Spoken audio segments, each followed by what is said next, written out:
When her father sold her to pay a debt, Serena Vale knew she was going to die. The Mafia boss who bought her, Adrian Russo, was a man feared across the city, a name whispered in dread. She'd seen the bruises her father had left, felt the weight of being disposable. But when Adrian looked at her that first night, he didn't see property. He saw something her father never had. A person. What should have been her end became something else entirely. Stay with me until the end of this story. Hit that like button and drop a comment with your city so I can see how far this journey reaches. The rain came down in sheets that night, turning the streets into rivers of black glass. Serena sat in the back of her father's Mercedes, her ribs screaming with every shallow breath. She kept her eyes on the window, watching the city lights blur into watercolor smears. If she focused on that, maybe she wouldn't think about where they were going. Maybe she wouldn't feel the bruises blooming purple-black along her arms, her stomach, the side of her face her father had backhanded when she'd asked why. Gregory Vale didn't answer questions. He gave orders. "Fix your face," he said now, not looking at her. His hands were steady on the wheel, his jaw set in that familiar line of irritation, like she was an inconvenience, like she'd somehow caused this.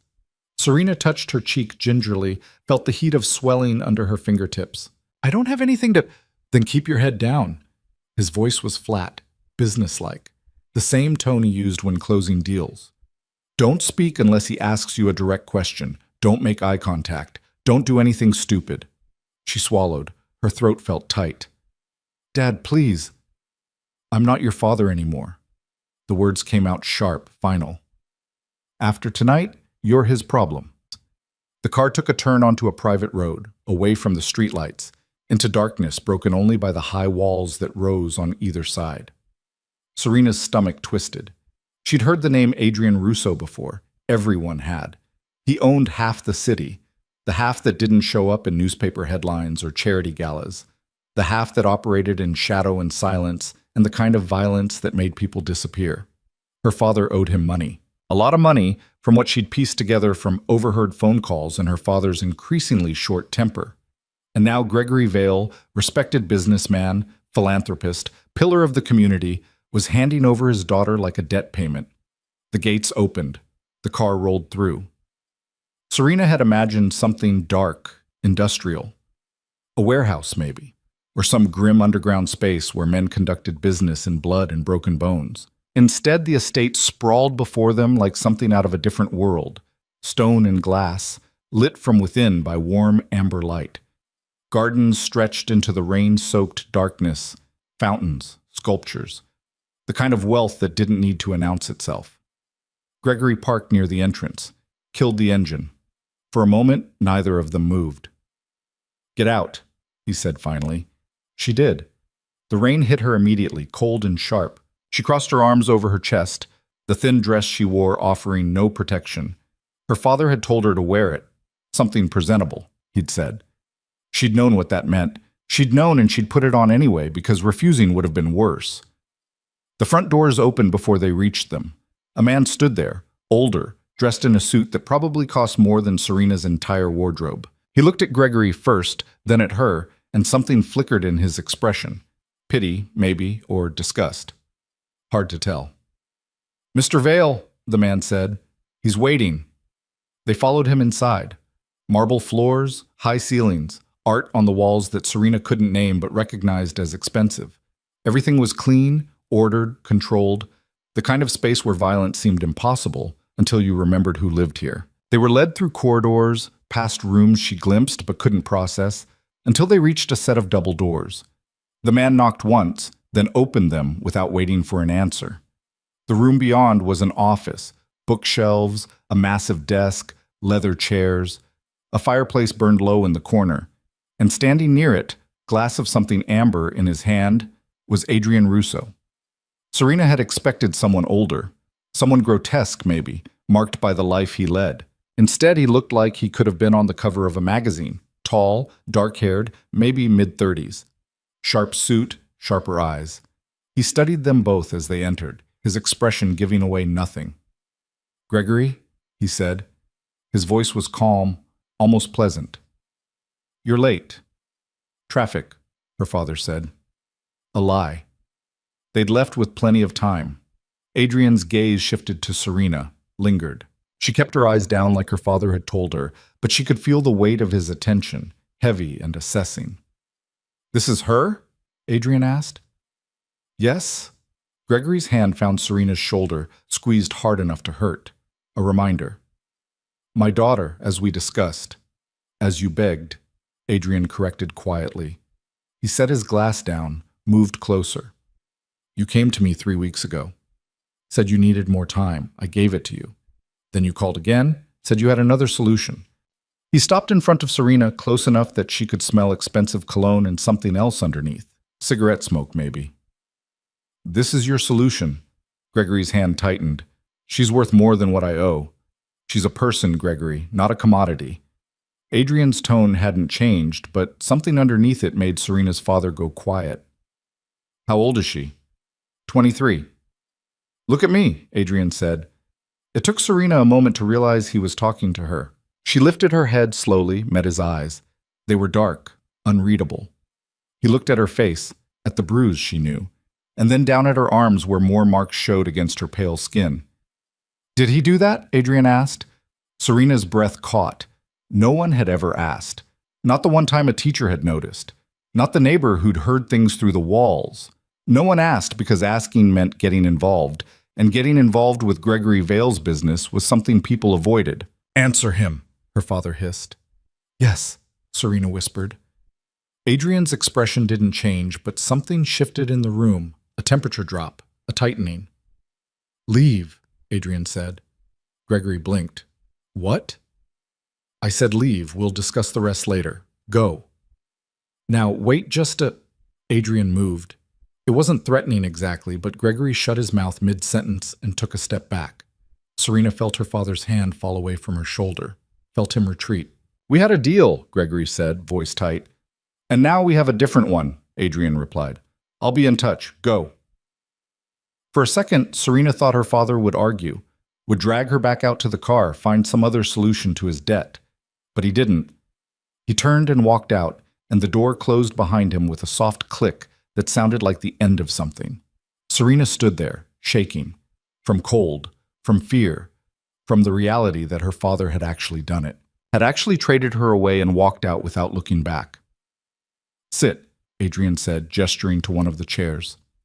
She sat, perched on the edge, ready to run even though there was nowhere to go. Adrian returned to his spot by the fire, picked up his glass, took a sip. The silence stretched out, broken only by the crackle of burning wood and the rain against the windows. "You're hurt," he said finally. Serena nodded, didn't trust her voice. "When did he hit you?" "Tonight, before we came here, but also—" She stopped. Why was she telling him this? "Also what?" "Other times." The words came out small. "A lot of other times." Adrian was quiet for a moment, then, "Your ribs?" She touched her side without thinking, winced. "I think one might be cracked." "We'll have a doctor look at that." He moved to the desk, pressed a button on what looked like an intercom. "Marcus, get Dr. Chen. Tell her it's not optional." A voice crackled back confirmation. Serena watched him, trying to understand. This wasn't how this was supposed to go. She was supposed to be, what, locked up? Claimed? Used? But he hadn't touched her, hadn't done anything except send her father away and call a doctor.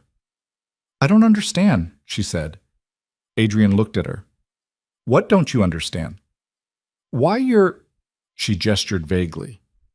"My father said that I was—" "Payment?" Adrian finished. "Yes, that's what he offered. But I'm not in the habit of accepting people as currency." "Then why did you agree to this?" "I didn't." He set his glass down again, leaned back against the desk. "I agreed to a meeting. Your father assumed the rest." Serena's head spun. "So what happens now?" "Now?" Adrian considered. "Now you get medical attention. Then you eat something if you're hungry. Then you sleep. Tomorrow, we'll figure out the rest." "I don't have anywhere to go," Serena said quietly. "If you send me back, I'm not sending you anywhere." The certainty in his voice made her look up. "Your father made it clear he doesn't want you back. And even if he did, I wouldn't allow it." Why not? Because, Adrian said simply, I've met men like Gregory Vale before. The kind who polish their image until it shines while everything underneath rots. The kind who hurt the people they're supposed to protect and call it discipline. The kind who... He stopped, seemed to catch himself. Let's just say I recognize what I'm looking at. The door opened. A woman entered, older, professional, carrying a medical bag. Dr. Chen, Serena assumed. This is Serena, Adrian said. She needs to be examined. Possible broken rib, various contusions. Make sure nothing's serious. Dr. Chen nodded, set her bag down, turned to Serena with a gentle expression. Let's take a look at you, honey. Adrian moved toward the door. I'll be downstairs if you need anything. Then he was gone, and Serena was left with this stranger who was being kinder to her than anyone had been in years. She let Dr. Chen examine her, answer questions about where it hurt and how long and when, tried not to cry when gentle fingers pressed against her ribs and the pain flared white-hot. Not broken, Dr. Chen said finally. Badly bruised, but not broken. You're lucky. Serena didn't feel lucky. The doctor gave her something for the pain, cleaned the cut above her eyebrow, wrapped her ribs, talked to her in a low, soothing voice about rest and recovery and keeping the wounds clean. Then she packed up her things and left, and Serena was alone in the big office with the dying fire and the rain outside. She didn't know how long she sat there before the door opened again. Not Adrian this time, a different woman, younger, dressed in simple dark clothes. I'm Elena, she said with a slight accent. Russian, maybe. I'll show you to your room. My room. Yes, come. Serena followed because there was nothing else to do. They went upstairs, down another corridor lined with closed doors, until Elena stopped at one and pushed it open. The room beyond was bigger than Serena's entire apartment had been. A massive bed with white linens, windows overlooking the grounds, a bathroom she could see through an open door, all marble and soft lighting. There are clothes in the closet, Elena said. Probably not your size, but better than what you're wearing. Bathroom has everything you need. If you're hungry, there's a kitchen downstairs, or you can call and someone will bring something up. She pointed to a phone on the nightstand. Just press 0. Serena stared at her. Why are you being nice to me? Elena's expression softened. Because Mr. Russo told us to. But also because you look like you could use some kindness. She moved toward the door, paused. He's not what you think, you know. Mr. Russo. Everyone has stories, but... She shook her head. Get some rest. Things will make more sense in the morning. Then she was gone too, and Serena was alone. She moved through the room slowly, touching things to make sure they were real. The bed was soft. The clothes in the closet were expensive. Designer labels she recognized from stores she'd never been able to afford. In the bathroom, there were thick towels and fancy soaps and a tub big enough to drown in. She caught sight of herself in the mirror and stopped. The bruise on her face had darkened, purple spreading into blue. Her lip was split. Her eyes looked hollow, scared. She looked like a victim, like prey. She looked away. The shower was hot enough to hurt. She stood under it until the water ran clear, until her skin was pink and the shaking finally stopped. Changed into a t-shirt she found that hung to her knees, crawled into the bed and pulled the blankets up to her chin. Sleep didn't come. She lay there in the dark, listening to the rain, trying to understand what had happened. Her father had sold her, had driven her here, handed her over, and left. And Adrian Russo, the man who was supposed to be a monster, had sent him away and called a doctor, and given her a room with a door that locked from the inside. She knew because she'd checked. None of it made sense. Sometime near dawn, she finally slept. And when she woke, sunlight was streaming through the windows and someone was knocking softly on the door. Miss Vale? A voice, young, male. Mr. Russo asked me to let you know breakfast is ready, if you'd like some. Serena sat up, winced at the pull in her ribs. Okay, thank you. Footsteps retreated. She got up slowly, found clothes that almost fit, leggings and a sweater that was too big but warm. Made her way downstairs, following the smell of coffee and something cooking. The kitchen was huge, all stone counters and professional appliances. Adrian sat at an island in the center, reading something on a tablet, a cup of coffee at his elbow. He looked up when she entered. How do you feel? He asked. Sore. She hesitated in the doorway. But better. Sit. Elena made enough food to feed an army. Serena sat on the stool across from him. Elena appeared with a plate. Eggs, toast, fruit. Set it down with a smile and disappeared again. Eat, Adrian said.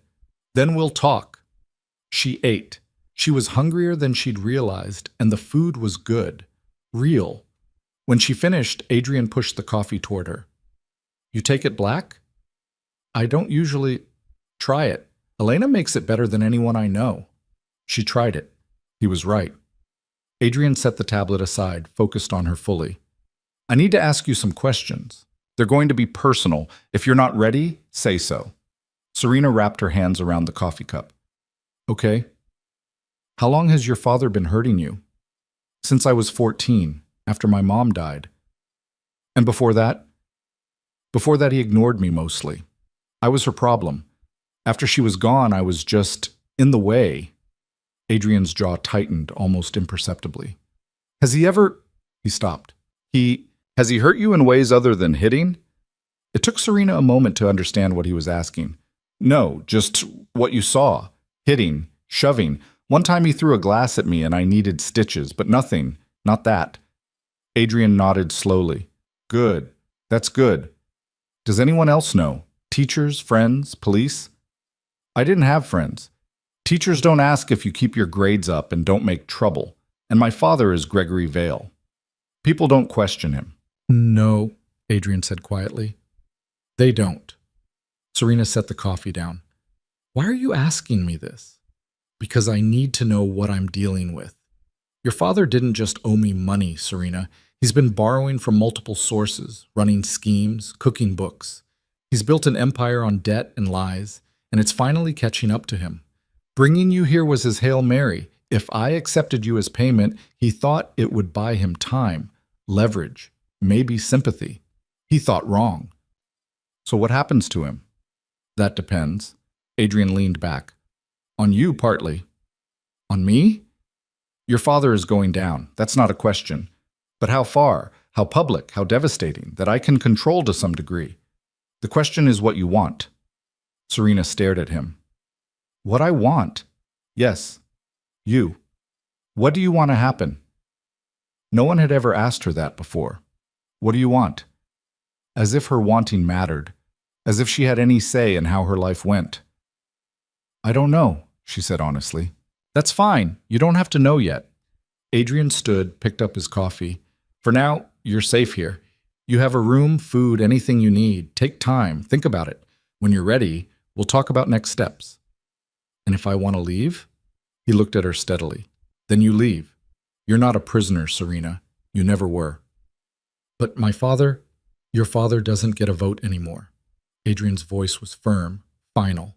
Whatever happens next, it's your choice. Not his, not mine, yours. He left her there in the kitchen with the morning sun streaming through the windows and a strange, unfamiliar feeling spreading through her chest. Hope, maybe, or something close to it. The days that followed had a surreal quality. Serena moved through the estate like a ghost, never quite sure if she was guest or prisoner, despite Adrian's assurances. Elena brought her meals. Dr. Chen checked on her injuries. A young man named Marcus, the one who'd knocked on her door that first morning, made sure she had everything she needed.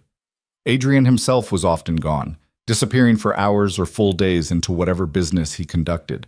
But when he was there, he'd find her, ask how she was feeling, if she needed anything. Sometimes they'd talk, small things, surface things. Sometimes they'd sit in companionable silence. It was during one of these quiet moments, a week into her stay, that Serena finally asked the question that had been building.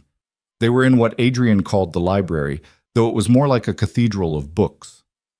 Floor-to-ceiling shelves, rolling ladders, reading nooks with leather chairs. Serena had found it on her third day and had been coming back ever since. Adrian was working at a desk in the corner. Serena was curled up in one of the chairs, a book she wasn't really reading open in her lap. Why did you really take me in? She asked. Adrian looked up. I told you. No. You told me what you didn't do and what my father assumed, but you didn't tell me why you're doing this, keeping me here, helping me. You don't owe me anything." He was quiet for a long moment. Then he closed the file he'd been reviewing and turned his chair to face her. "When I was 17, he said, "my father sold my sister to settle a gambling debt." Serena's breath caught. She was 15, beautiful, smart. She wanted to be a doctor. Adrian's voice was even, but something underneath it was sharp as broken glass. The man who took her, he hurt her, not right away. He kept her for 6 months, playing husband, making her think maybe it wouldn't be so bad. Then one night he decided he was bored and he hurt her so badly she never fully recovered. What happened to her? She came back to us broken. Died by her own hand 2 years later. Adrian's hands clenched briefly, then relaxed. My father never apologized, never acknowledged what he'd done. Died drunk in a ditch 5 years after that, still owing money to everyone who'd ever been stupid enough to trust him. And the man who hurt her? I killed him. Adrian said it simply, like stating a fact. Not right away. Took me years to get close enough, powerful enough. But I killed him. Slowly. Serena should have been scared, should have recoiled, but she wasn't. She just felt sad. For the sister he'd lost, for the boy he'd been. Is that why you help people? She asked. To make up for what happened to her? I don't help people, Adrian said. Let's be clear about that. I'm not a good man, Serena. I've done things, terrible things. I run an organization built on fear and violence. I've hurt people who deserved it, and people who didn't. I'm not a hero. Then what are you? He smiled, but it didn't reach his eyes. A hypocrite, maybe. Someone who can't stomach certain kinds of cruelty even while committing others. When I saw you that night, saw what your father had done, what he was trying to do, he shook his head. I couldn't let it happen. Call it penance or selfishness or whatever you want, but I couldn't. Serena closed the book, set it aside. What happens now? Now we make your father pay. Adrian stood, moved to the window that overlooked the grounds. He's been scrambling this past week, trying to cover his tracks, call in favors, find new money. But I've been busy too. I've got accountants going through his finances, lawyers looking at his contracts, people talking to people. The picture that's emerging, it's ugly, Serena, really ugly. Tell me, are you sure? Yes. So he did. He told her about the charities her father had embezzled from, the investors he'd defrauded, the properties he'd bought with dirty money and rented out to desperate people at criminal rates, the workers he'd exploited, the bribes, the blackmail, the carefully constructed image that hid a man who'd spent 20 years stealing from anyone who trusted him. And me? Serena asked when he was done. Where do I fit in all this? You were his insurance policy. Adrian turned from the window. Literally. He took out a life insurance policy on you 3 months ago, $2 million. If you died, Serena's stomach dropped. He was going to kill me. I think he was working up to it. The abuse was escalating. The desperation was growing. And then when I called in his debt, he saw an opportunity. Bring you here, hand you over to the big bad Mafia boss, hope that I'd do his dirty work for him. But you didn't. No. Adrian's expression was hard. I didn't. And now he's stuck. He can't collect on the policy because you're alive. He can't come after you because I won't allow it. And he can't run because I have eyes everywhere. He's trapped. Good, Serena said. She was surprised by the venom in her own voice. I hope he suffers. He will. Adrian moved closer. But I need to know how far you want this to go. I can ruin him quietly, destroy his finances, make him disappear into debt and obscurity. Or I can make it public, loud, humiliating. I can make sure everyone who ever respected him knows exactly what he is. Serena thought about all the years of pain. The bruises hidden under long sleeves, the times she'd flinched at sudden movements, the way he'd looked at her that last night, not like a daughter, but like a problem to be disposed of. I want everyone to know, she said. I want them all to see what he really is. Adrian smiled. This time it was real. Then that's what we'll do. What? The plan took shape over the next 2 weeks. Adrian brought in people, investigators, journalists, lawyers. They built a case not just against Gregory Vale, the criminal, but Gregory Vale, the monster. Every piece of evidence was documented, verified, prepared for maximum impact. During this time, something shifted between Serena and Adrian, The distance that had existed, the polite formality of host and guest, began to erode. They talked more about their pasts, their lives, the things that had shaped them. He told her about building his empire from nothing, about the choices he'd made and the things he regretted. She told him about her mother, about the before times when life had been different, about the dreams she'd had before her father had beaten them out of her. He taught her things too: how to read people, how to spot lies, how to stand in a room full of powerful men and make them listen, how to be afraid and do it anyway. "You're stronger than you think," he told her one afternoon. They were in a training room. Apparently, Adrian had a whole setup for boxing and martial arts. He'd suggested she learn some self-defense, and she'd agreed. "Your father spent years trying to break you, and you're still standing. That's not weakness." Serena blocked a punch, countered like he'd shown her. "I don't feel strong." Strength isn't about never being hurt. It's about getting up after. He stepped back, lowered his hands. Again, faster this time. She went again and again, until she was sweating and her muscles burned and something inside her felt just a little bit lighter. That night she found him in his office. He was at his desk, surrounded by papers, a glass of whiskey at his elbow. "How much longer?" she asked from the doorway. He looked up. "Until what?" "Until we're ready to go after him." "Soon, maybe a week. There's a gala coming up. Your father's being honored for his charitable work." Adrian's smile was sharp. Seemed like the perfect venue. Serena stepped into the room. "I want to be there." "Serena, no. I need to be there. I need to see his face when it all falls apart." Adrian studied her for a long moment. Then he nodded. "Okay, but we do it my way. Controlled, safe. You follow my lead." "I will." "And Serena?" He stood, came around the desk. "After this, after we destroy him, what then? What do you want?" She'd been thinking about that, about what came after revenge, after justice, after everything. "I want to help people," she said. "People like me. People who've been hurt and have nowhere to go. I want to build something. Something real." "Then we'll build it," Adrian said simply. "Together." It wasn't a promise of forever. Wasn't a declaration of love or anything like that. But it was a partnership. A recognition that they'd both been broken in different ways, and maybe, together, they could make something whole. Serena slept better that night than she had in years. The gala was everything Serena expected: crystal chandeliers, designer gowns, men in tuxedos drinking expensive champagne and pretending to care about charity. The city's elite gathered to celebrate one of their own. Gregory Vale stood near the center of it all, holding court, smiling his perfect smile. He looked good, confident, like a man who'd weathered a rough patch and come out clean on the other side. He hadn't seen her yet. Serena stood at the entrance to the ballroom, Adrian at her side. She wore a dress he'd had made for her, dark blue, elegant, expensive. Her hair was up. The bruises had faded enough that makeup could hide them. She looked like she belonged here.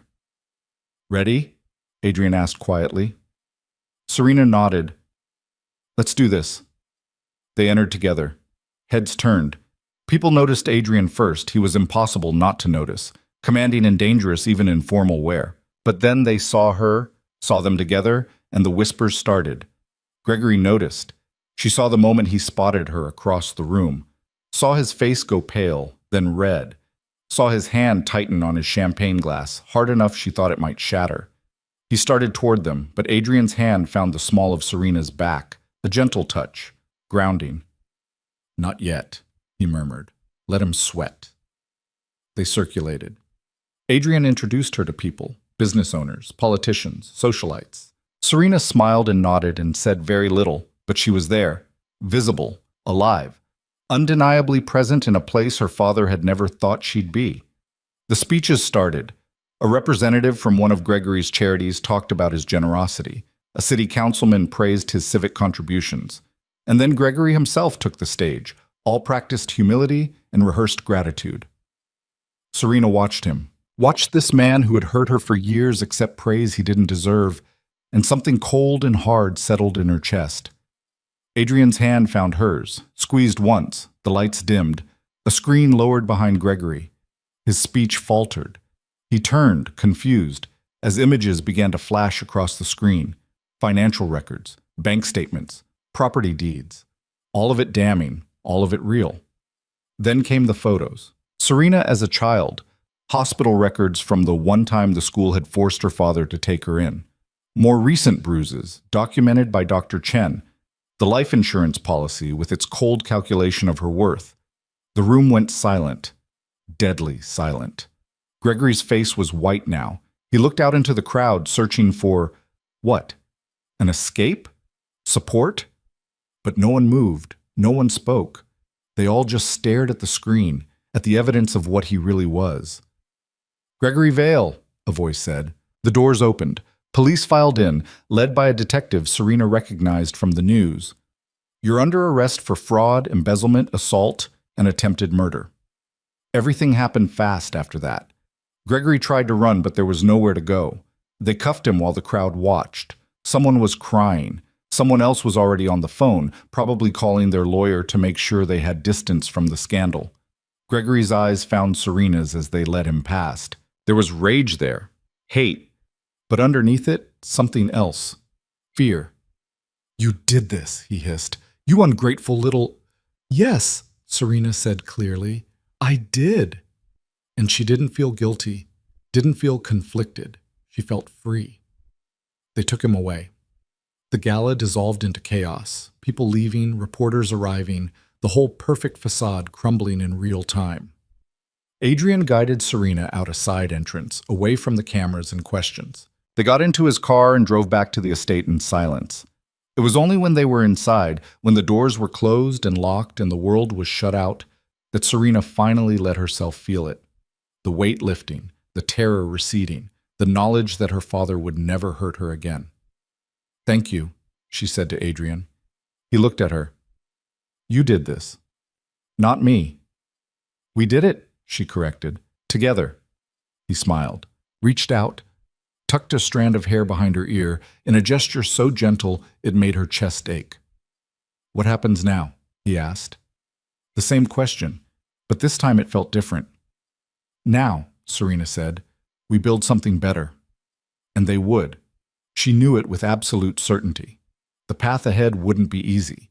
There would be trials, media storms, people who wouldn't believe or wouldn't care. But she'd walked through fire already. She'd survived. She could handle whatever came next, because she wasn't that scared girl in the back of her father's car anymore. She was Serena Vale, and she was done being a victim. This was just the beginning. The headlines hit before sunrise. Serena woke to her phone buzzing with notifications she didn't remember setting up. News alerts, social media mentions, messages from numbers she didn't recognize.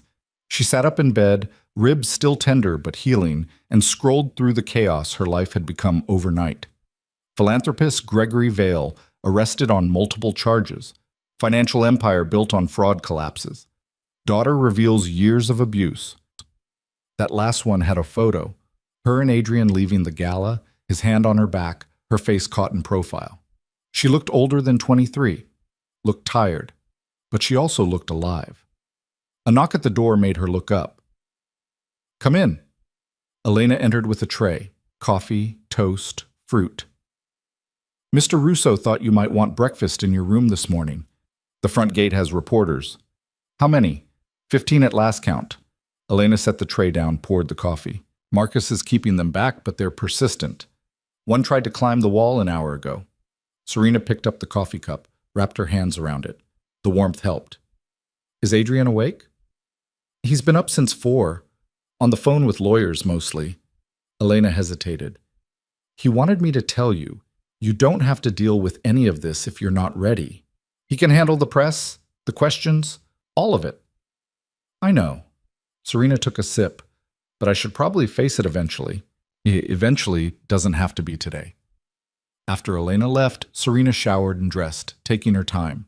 The face in the mirror looked different than it had a week ago. The bruises were fading to yellow-green, the split lip had healed, but it was more than that. Something in her eyes had changed, hardened maybe, or just woken up. She found Adrian in his office, exactly where Elena had said he'd be. He was on the phone, speaking in rapid Italian to someone who was clearly arguing with him. When he saw Serena in the doorway, he held up one finger. 1 minute. and wrapped up the call with a few sharp sentences that sounded like threats, even though she couldn't understand the words. "Sorry," he said, setting the phone down. "My cousin thinks he knows better than I do how to handle a public relations nightmare." "Does he?" "No." Adrian gestured to the chair across from his desk. "How are you holding up?" Serena sat. "I've been better. I've also been worse." "Fair." He pushed a folder across the desk. "This is everything that's going to come out in the next 72 hours. Financial crimes, witness statements, forensic accounting. Your father's lawyers are already scrambling, but they don't have much to work with. The evidence is airtight." She opened the folder, scanned the first few pages. Numbers she couldn't fully process. Legal terminology that might as well have been another language. But the conclusion was clear enough. Her father was finished. "What about me?" she asked. "The reporters at the gate, what do they want?" "Your story, an interview, a statement, anything that'll get clicks." Adrian leaned back in his chair. "I can make them go away if you want, or I can arrange something controlled. One interview, your terms, no ambush questions." "With who?" "There's a journalist I trust, Sarah Chen. She's done work on corruption before, takes the long view. If you're going to talk to anyone, talk to her." Serena closed the folder. "What would I even say?" "The truth." Adrian's gaze was steady. "Or as much of it as you want to share. But Serena, you don't owe anyone your pain. Not the public, not the media. If you want to stay silent, that's your right." She thought about it. About staying hidden while other people told her story, shaped the narrative, decided what she was. Victim, survivor, pawn. Whatever label fit their agenda. "Set it up," she said. "The interview. I'll do it." Adrian nodded slowly. "Okay. But we do it here in the estate. Controlled environment, and I'll be there if you want me there." "I do." The phone rang. Adrian glanced at the screen, frowned. "I need to take this. It's Detective Morris. He's handling your father's case." Serena stood to leave, but Adrian waved her back down. "Stay. This concerns you too," he answered on speaker. "Morris. Russo." The detective's voice was gravelly, worn down by too many years and too many cases. "We've got a problem." "What kind of problem?" "The kind where Gregory Vale's lawyers just filed for bail. They're claiming he's not a flight risk, has ties to the community, the whole song and dance. Judge is hearing arguments this afternoon." Adrian's expression went cold. "He's not getting out. I'm doing everything I can, but his lawyers are good. They're painting him as a victim of a vendetta, saying you orchestrated this whole thing to destroy a business rival. That's insane. Is it?" Morris didn't sound convinced. "Look, I believe the evidence. I know what he did. But Vale's got friends in places that matter and they're calling in favors. I need something stronger, something that'll make the judge throw the bail request out without thinking twice." Adrian looked at Serena. She knew what he was asking without him saying a word. "The life insurance policy," she said. "That's attempted murder. He can't bail out on that." "We need proof of intent," Morris said. "The policy alone isn't enough. He can claim it was standard estate planning. We need something that shows he actually planned to kill you." Serena's mind raced. She thought back through the months before her father had brought her to Adrian, the escalating violence, the comments that hadn't made sense at the time but looked different now in hindsight. "He told me I was worthless," she said slowly, "multiple times. Said the world would be better off without me. I thought it was just, the usual cruelty. But there was this one night, maybe 6 weeks ago. He'd been drinking. He said something about how everyone has a value, even if it's only what they're worth, dead." Morris was quiet for a beat. "You remember the exact words?" "I think so. He said, even worthless things have value to someone, sometimes more dead than alive." Then he laughed. "That's good," Morris said. "That's really good. But I need more. Phone records, emails, anything that shows premeditation." Adrian's fingers were already moving across his keyboard. "I'll have my people dig deeper into his communications. If there's anything there, we'll find it. Do it fast. Bail hearing is at 2. The call ended. Adrian kept typing, sending messages, making calls. Serena watched him work, this man who'd somehow become her ally, her protector, Maybe something more complicated than either of those words could capture. You didn't have to tell Morris that, Adrian said without looking up, about what your father said to you. Yes, I did. It'll come out in court. You'll have to testify, repeat it in front of strangers. Defense attorneys will tear into it, try to make you sound unreliable. Let them try. Serena stood, moved to the window. Outside, she could see the reporters still clustered at the gate, cameras ready, waiting for something worth filming. I'm done being afraid of him. By noon, Adrian's people had found what they needed. Emails between Gregory and his financial advisor discussing the insurance policy in detail. Text messages to a contact saved only as Jay about handling the problem and making it look natural. Phone records showing calls to a known enforcer 2 days before Gregory had brought Serena to Adrian's estate. Morris called back at 1:30. We've got him. Judge denied bail. Vale's staying locked up until trial. Serena felt something release in her chest, a tension she hadn't realized she'd been carrying. There's more, Morris continued. We arrested the enforcer, guy named Jimmy Rourke. Small-time muscle, big-time stupid. He's already trying to cut a deal. Says Gregory hired him to, quote, take care of a family problem, unquote. Paid half up front, promised the rest after the job was done. Adrian's hand tightened on the phone. What was the job? Make it look like an accident. Break-in gone wrong, maybe, or a car crash. Something that wouldn't point back to Vale. Morris exhaled heavily. If you hadn't taken her in that night, we'd probably be investigating a homicide right now. After the call ended, Serena excused herself.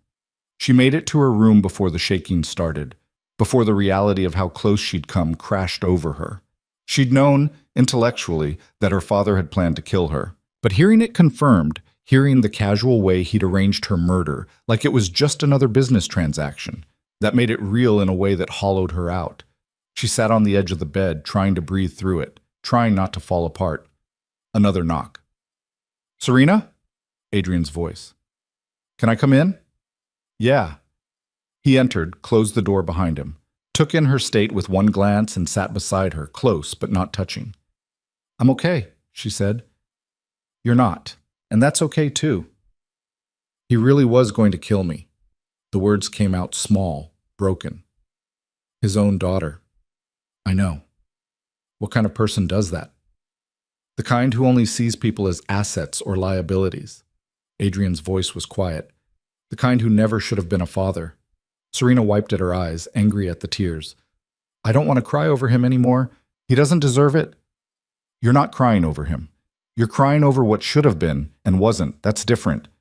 They sat in silence for a while. Eventually, Serena's breathing steadied. The shaking stopped. Thank you, she said, for everything, for keeping me safe, for believing me. You don't have to thank me. I do, though. She looked at him.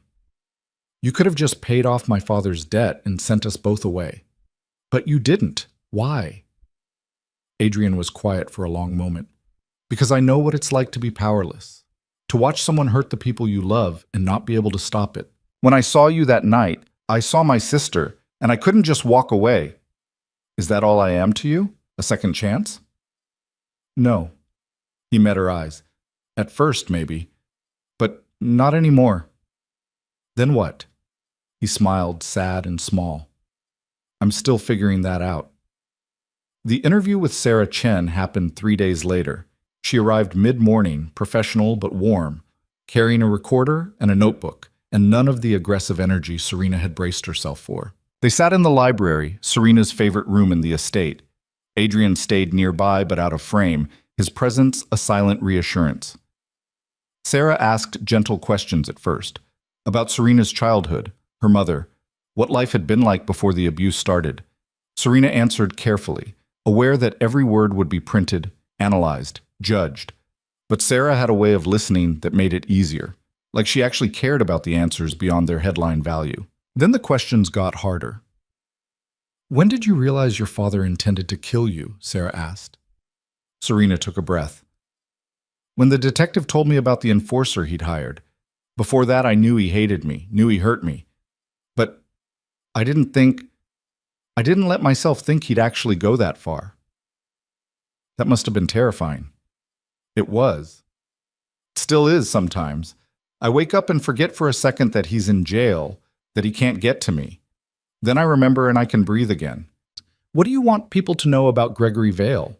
Serena considered. That he's not who he pretended to be. Everyone saw this successful businessman, this generous donor, but that was a mask. Behind it was someone who hurt people for sport, who stole and lied and destroyed lives without blinking. I want people to know the truth.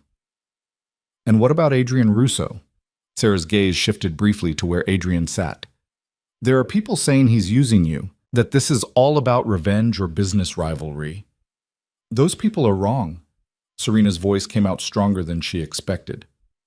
Adrian saved my life. He didn't have to.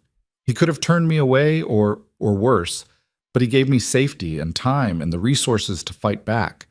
I'm not some pawn in a gang war. I'm a person who was being abused and found help in an unexpected place. Sarah made notes, nodded. One more question. What happens next for you? I don't know yet, Serena admitted. I'm still figuring out who I am beyond being Gregory Vale's daughter.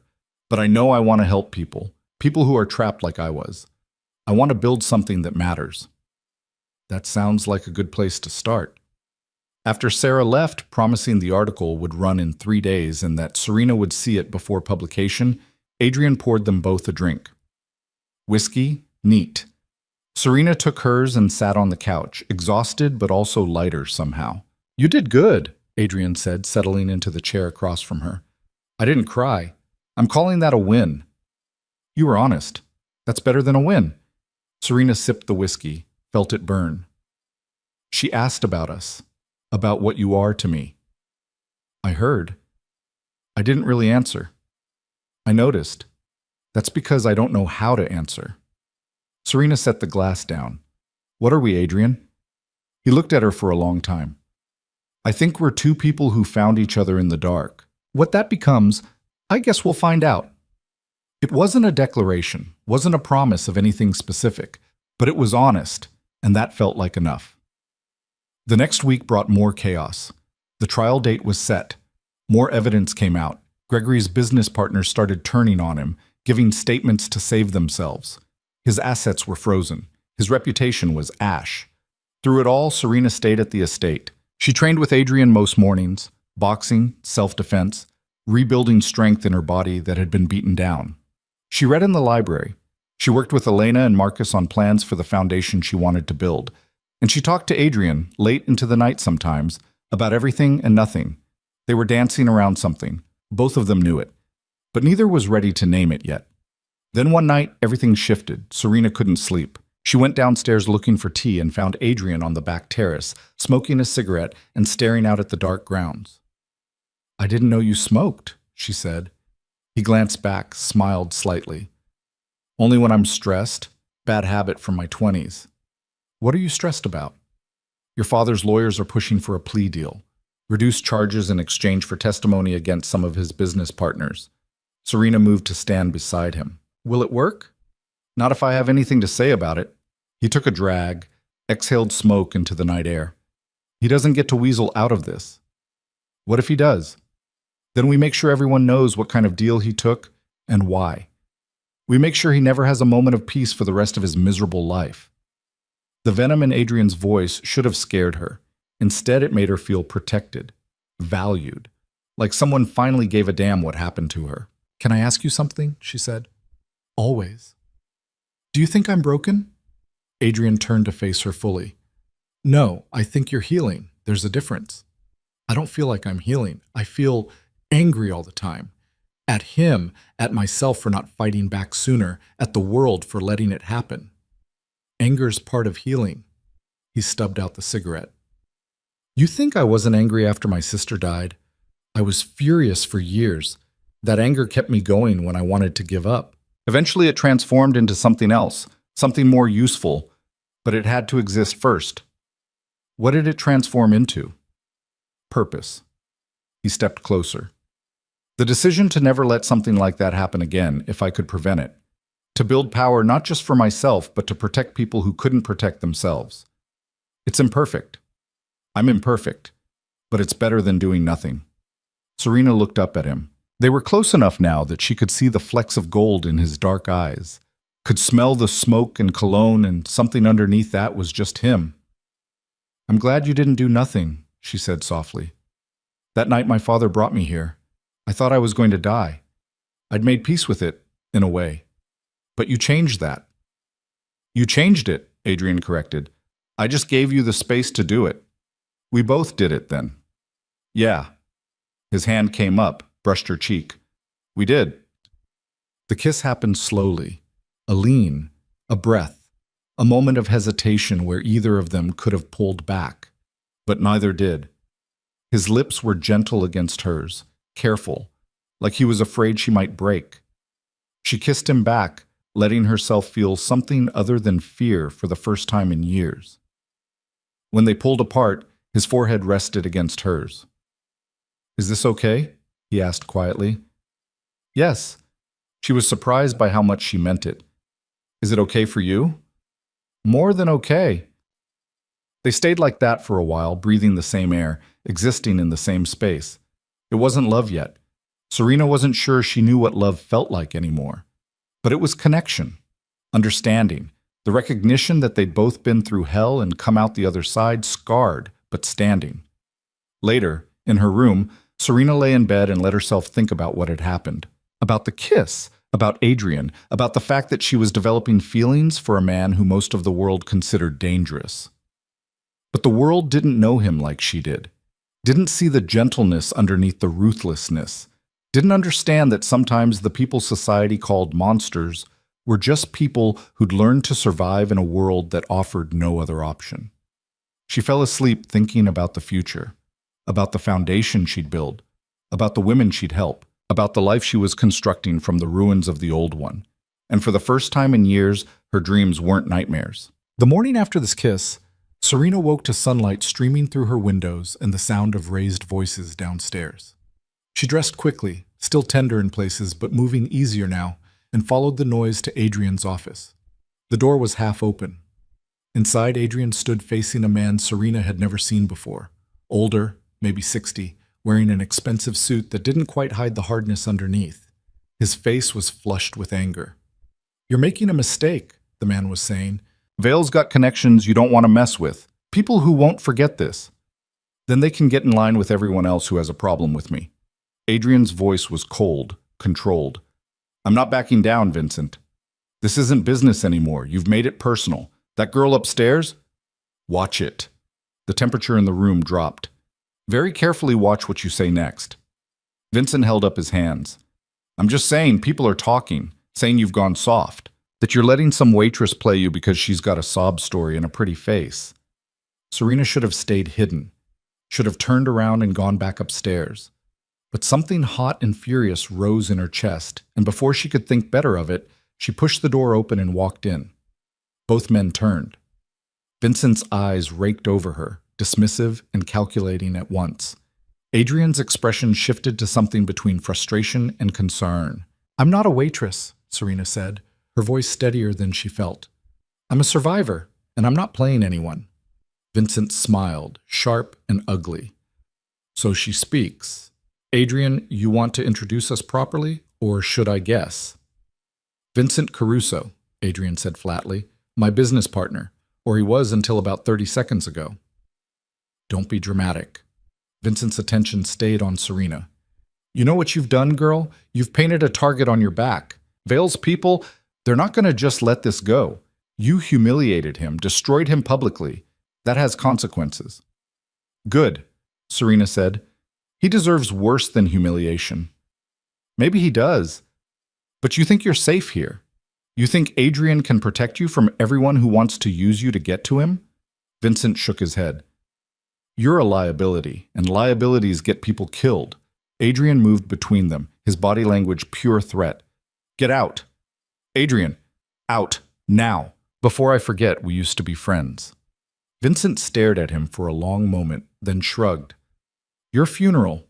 He headed for the door, paused next to Serena. "Watch your back, sweetheart. This world eats girls like you alive." Then he was gone, his footsteps echoing down the hall.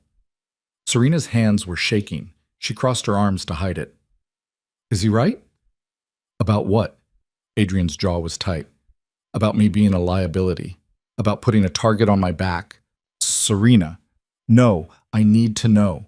Am I putting you in danger by being here, by going after my father? Adrian exhaled slowly, ran a hand through his hair. Vincent's scared. Your father had deals with some of his associates, and now those deals are falling apart. He's looking for someone to blame.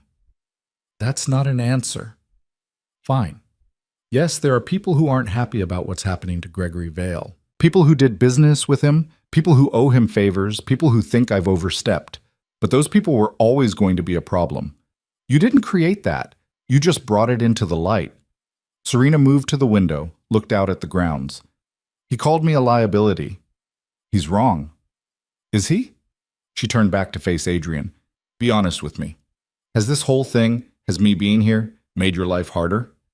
Adrian was quiet for a moment. Then he crossed the room to stand in front of her. Yes, it's made things complicated. Some of my associates think I've lost focus. Others think I'm using you for some long game they haven't figured out yet. And there are people like Vincent who think you're a weakness they can exploit. The honesty hurt, but Serena appreciated it more than a comforting lie would have. But here's what Vincent and everyone else doesn't understand, Adrian continued. I don't care what they think. You're not a liability or a weakness or a pawn. You're a person who deserved better than what you got, and I'm not going to apologize for giving you a safe place to land. Even if it costs you? Even then. His hand found hers. Last night wasn't a mistake, Serena. I need you to know that. It wasn't a mistake for me either. She squeezed his hand. But I also need to know what I'm walking into. If there are people out there who want to hurt me to get to you, then they'll have to go through me first. Adrian's eyes were hard. And I promise you, they won't make it. A knock interrupted them. Marcus appeared in the doorway, his expression serious. Sorry to interrupt, but Detective Morris is here, says it's urgent. Morris looked exhausted when they met him in the sitting room. He declined coffee, got straight to business. We've got a problem, he said. Gregory Vale was attacked in jail last night. Serena's stomach dropped. Is he? He's alive. Stabbed twice, but nothing vital hit. He's in the prison hospital. Morris pulled out a notebook.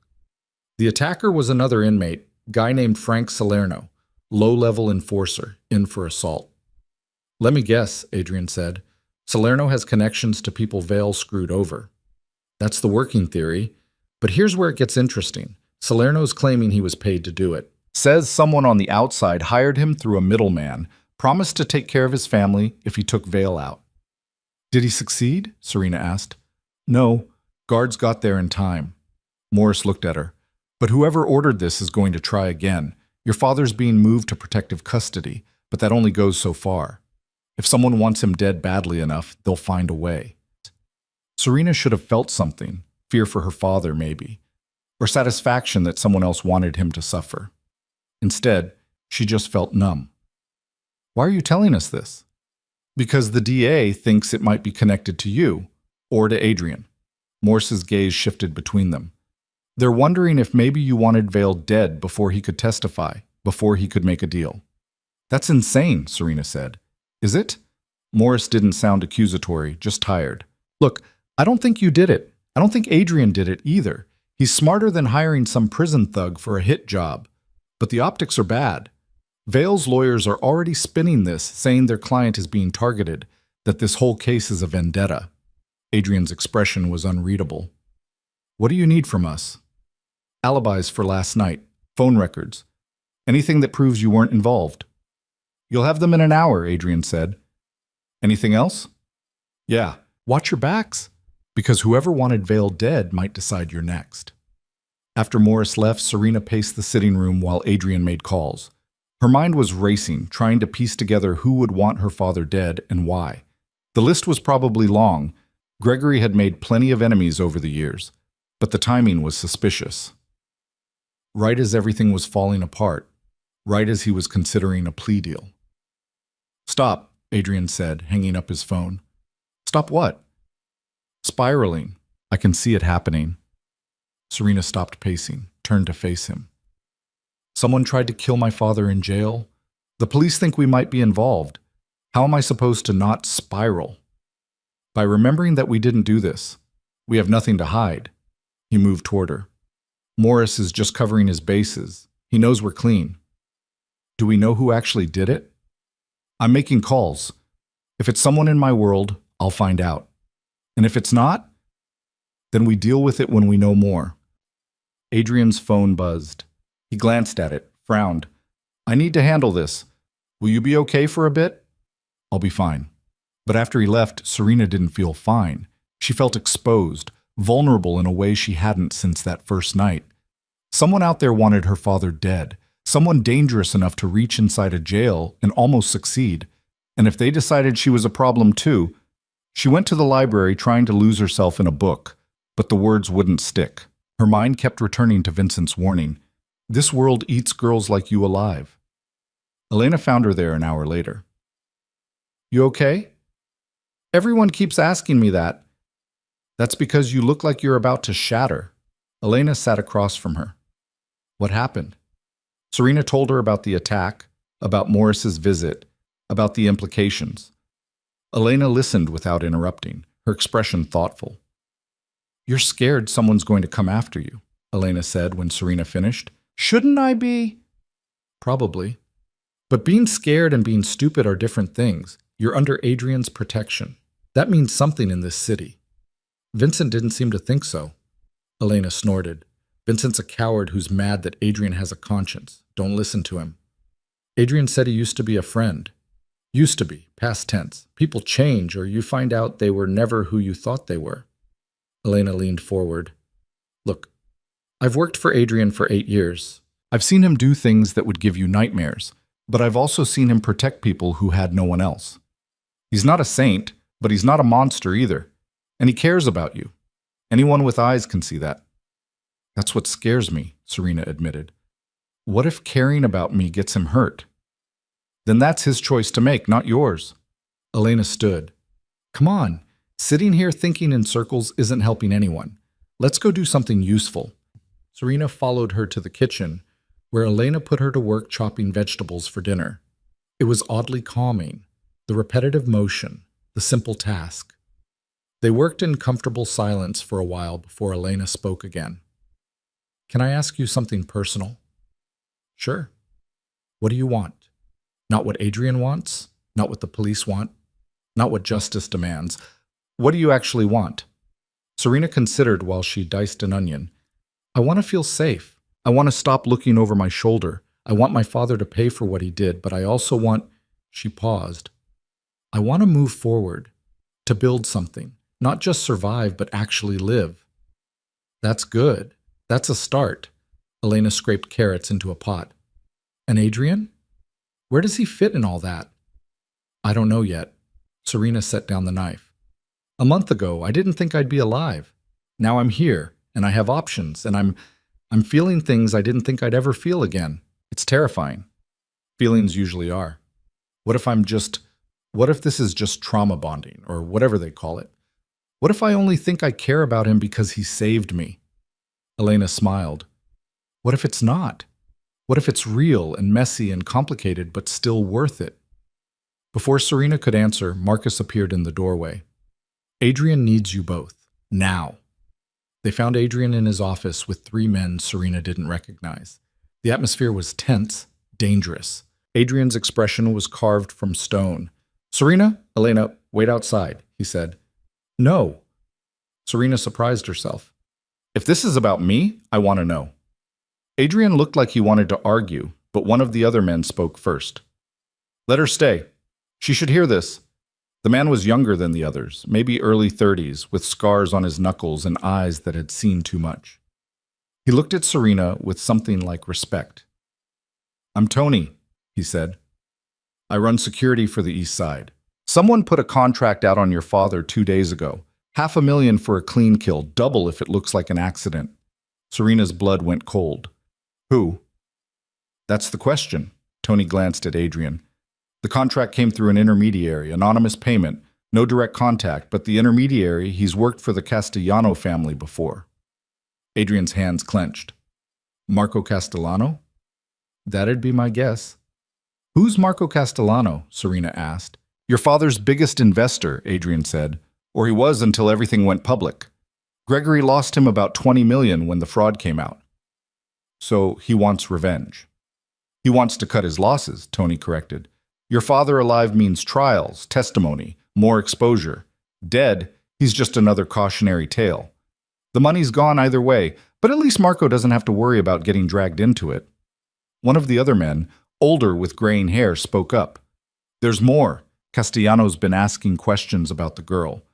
Where she's staying, who's protecting her, what her schedule looks like. Everything in the room went still.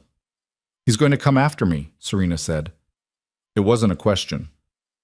He might, Adrian said carefully, or he might just be gathering information. Either way, we're not taking chances. What does that mean? It means you don't leave the estate without security. It means we increase patrols, upgrade systems, make sure everyone knows you're under protection. Adrian's voice was hard. And it means I'm going to have a conversation with Marco Castellano about boundaries. No, the word came out sharp. You can't go after him because of me. I'm not going after him. I'm going to talk to him. Adrian, this is what I do, Serena. This is the world I live in. Sometimes conversations prevent problems. Sometimes they don't. But I need to try. Did Tony and the other men left after delivering a few more details? When the door closed behind them, Serena turned to Adrian. You can't risk yourself for me. I'm not risking anything. I'm managing a situation before it gets out of control. By confronting a man who wants me dead? By reminding him that you're protected, that going after you means going through me. Adrian moved closer. Serena, I need you to understand something. The people in my world respect power and consequences. If I let Marco make threats without responding, it shows weakness, and weakness gets people killed. I don't want anyone killed. Neither do I. That's why I'm going to talk to him first. He touched her face gently. Trust me. Please. She wanted to argue more, wanted to find some way to fix this that didn't involve Adrian walking into danger.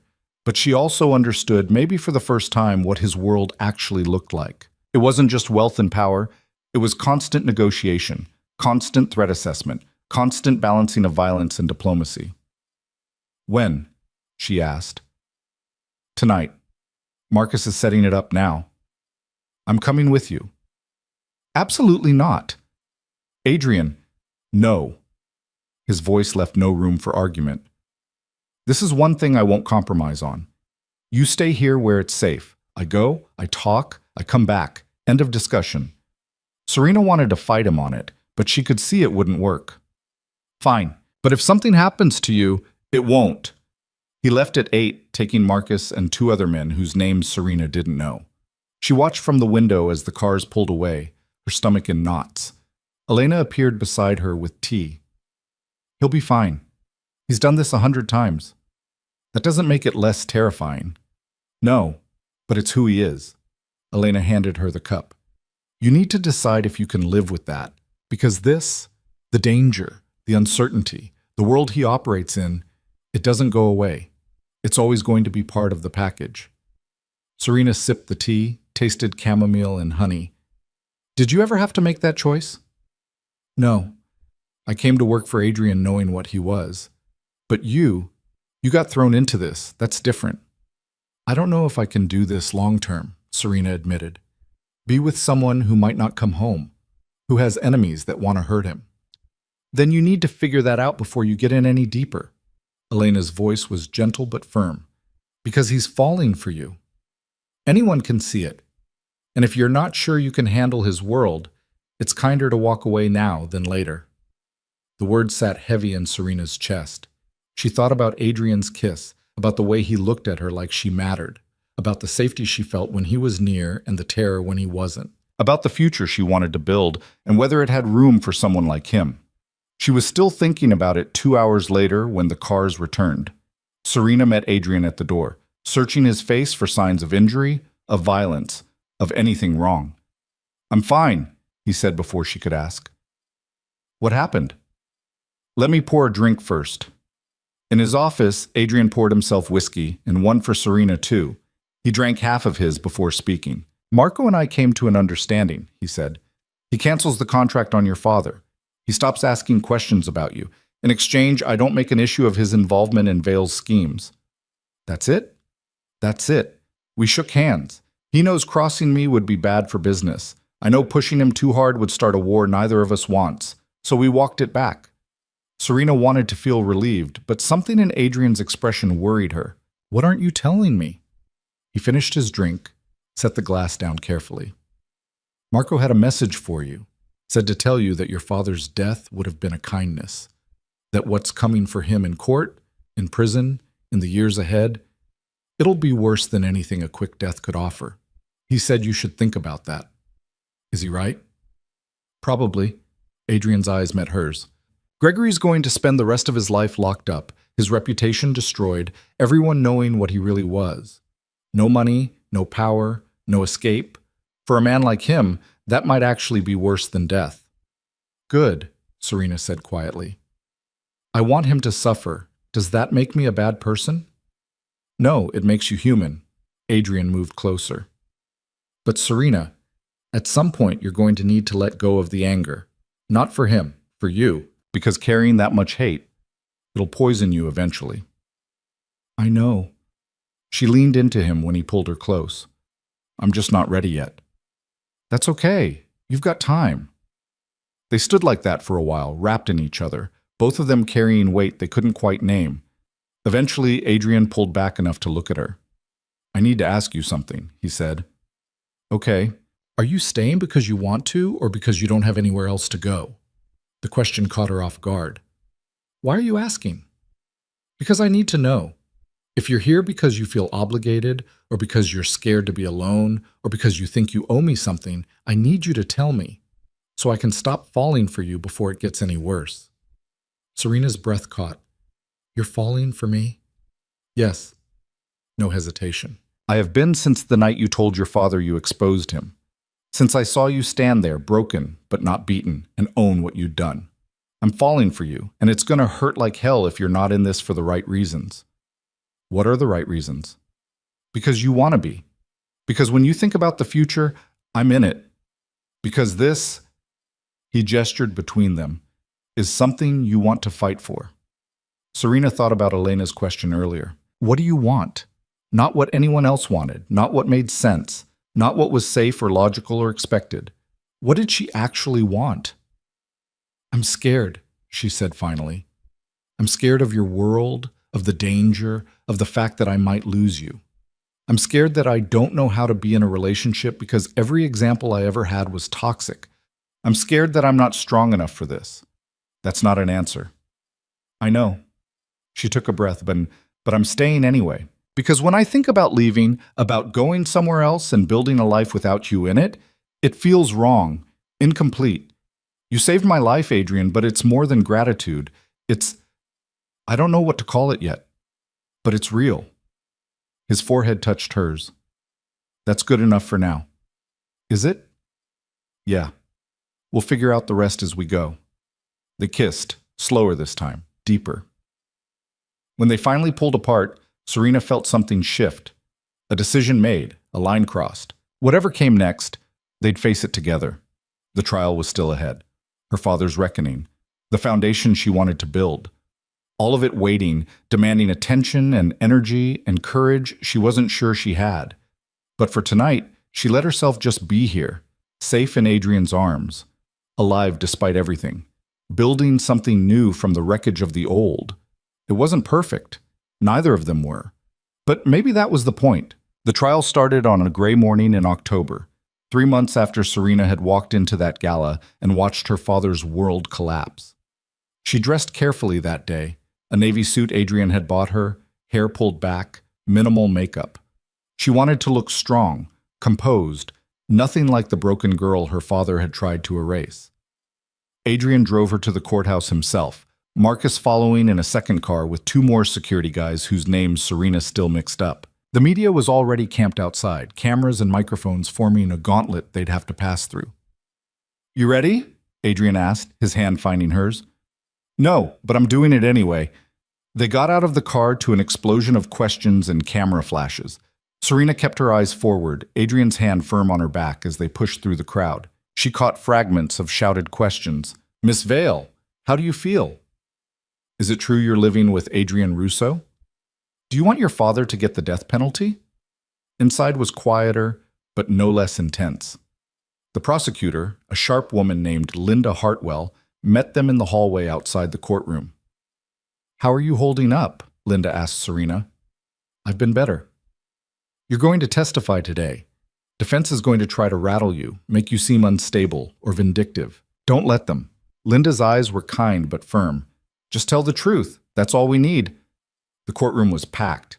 Serena spotted reporters in the gallery, victims of her father's fraud schemes, former business associates maintaining careful distance. And there, at the defense table in an orange jumpsuit that stripped away every last piece of his polish, sat Gregory Vale. He looked smaller than Serena remembered, thinner. His hair had gone more gray, and there were lines around his mouth that hadn't been there before. When his eyes found hers across the room, she saw rage and something that might have been fear. Good. Let him be afraid for once. The judge entered, an older black woman with silver hair and an expression that suggested she'd seen every trick in the book and wasn't impressed by any of them. The trial began with opening statements. Linda laid out the case methodically: fraud, embezzlement, assault, attempted murder. Each charge backed by mountains of evidence, witness testimony, paper trails Gregory had thought he'd hidden well enough. The defense attorney, a slick-looking man named Richard Porter, painted a different picture. A successful businessman targeted by vengeful criminals and a troubled daughter with mental health issues. Gregory Vale as victim, not perpetrator. Serena's hands clenched in her lap.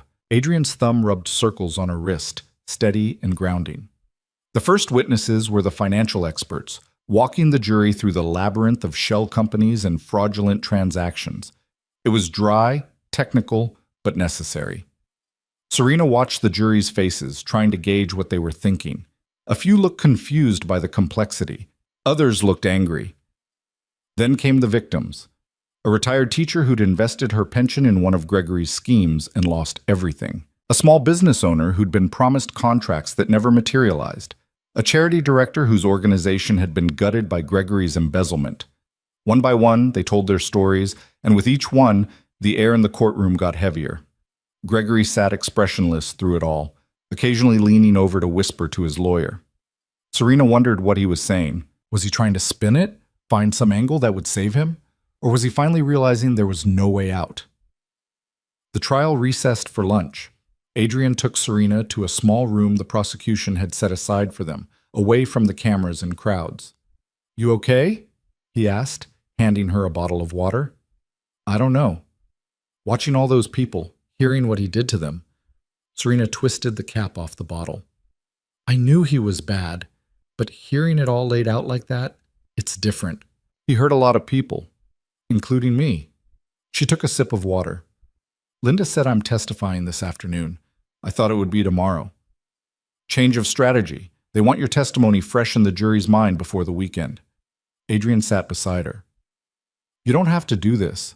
You could invoke your Fifth Amendment rights, refuse to testify." "No, I need to do this." Serena set the water down. "He needs to hear me, needs to know I'm not afraid anymore." "You're sure?" "I'm sure." When court reconvened, Linda called Serena to the stand. The walk from her seat to the witness box felt like miles. She was sworn in, her hand on a Bible she didn't believe in, promising to tell the truth. As if she'd come this far to lie now. Linda started with easy questions: her name, her age, her relationship to the defendant, establishing the basics. Then the questions got harder. "Miss Vale, can you describe your relationship with your father?" Serena took a breath. "He was my father biologically, but he wasn't a parent. After my mother died when I was 14, he changed, or maybe he just stopped pretending." "What do you mean by that?" "He became violent, angry all the time. I tried to stay out of his way, but it didn't matter. If I spoke too loud or got a grade he didn't like, or just existed wrong, he'd hit me." "Can you give an example?" "When I was 16, I forgot to pick up his dry cleaning on my way home from school. He backhanded me hard enough that I hit the wall, gave me a concussion. He told the hospital I'd fallen down the stairs." Gregory's lawyer stood. "Objection? Relevance." "Your Honor, this establishes a pattern of abuse that directly relates to the attempted murder charge," Linda said. "I'll allow it. Continue." Linda walked Serena through years of abuse. The broken ribs, the split lips, the fear that had become her normal. Serena kept her voice steady, factual, refusing to cry even when the memories threatened to choke her. She could feel the jury watching her, feel their horror and sympathy. Then Linda brought out the insurance policy. Miss Vale, were you aware your father had taken out a $2 million life insurance policy on you? Not until Detective Morris told me about it, no. How did you feel when you learned about it? Terrified. Because it meant he'd been planning to kill me. That everything he'd done, the escalating violence, bringing me to Adrian Russo's estate, it was all building toward my death. Objection, Porter said. Speculation. Sustained. The witness will stick to facts, not interpretation. Linda nodded. Let me rephrase. Did your father ever say anything that made you fear for your life? Yes, multiple times. But there was one night, about 6 weeks before he brought me to Mr. Russo's estate. He'd been drinking. He told me that even worthless things have value to someone, sometimes more dead than alive. Then he laughed. The courtroom was silent. Even Gregory's lawyer looked uncomfortable. What did you think he meant by that? Linda asked. I thought he meant I was worthless, that the only value I had was… Serena's voice caught. She forced it steady again.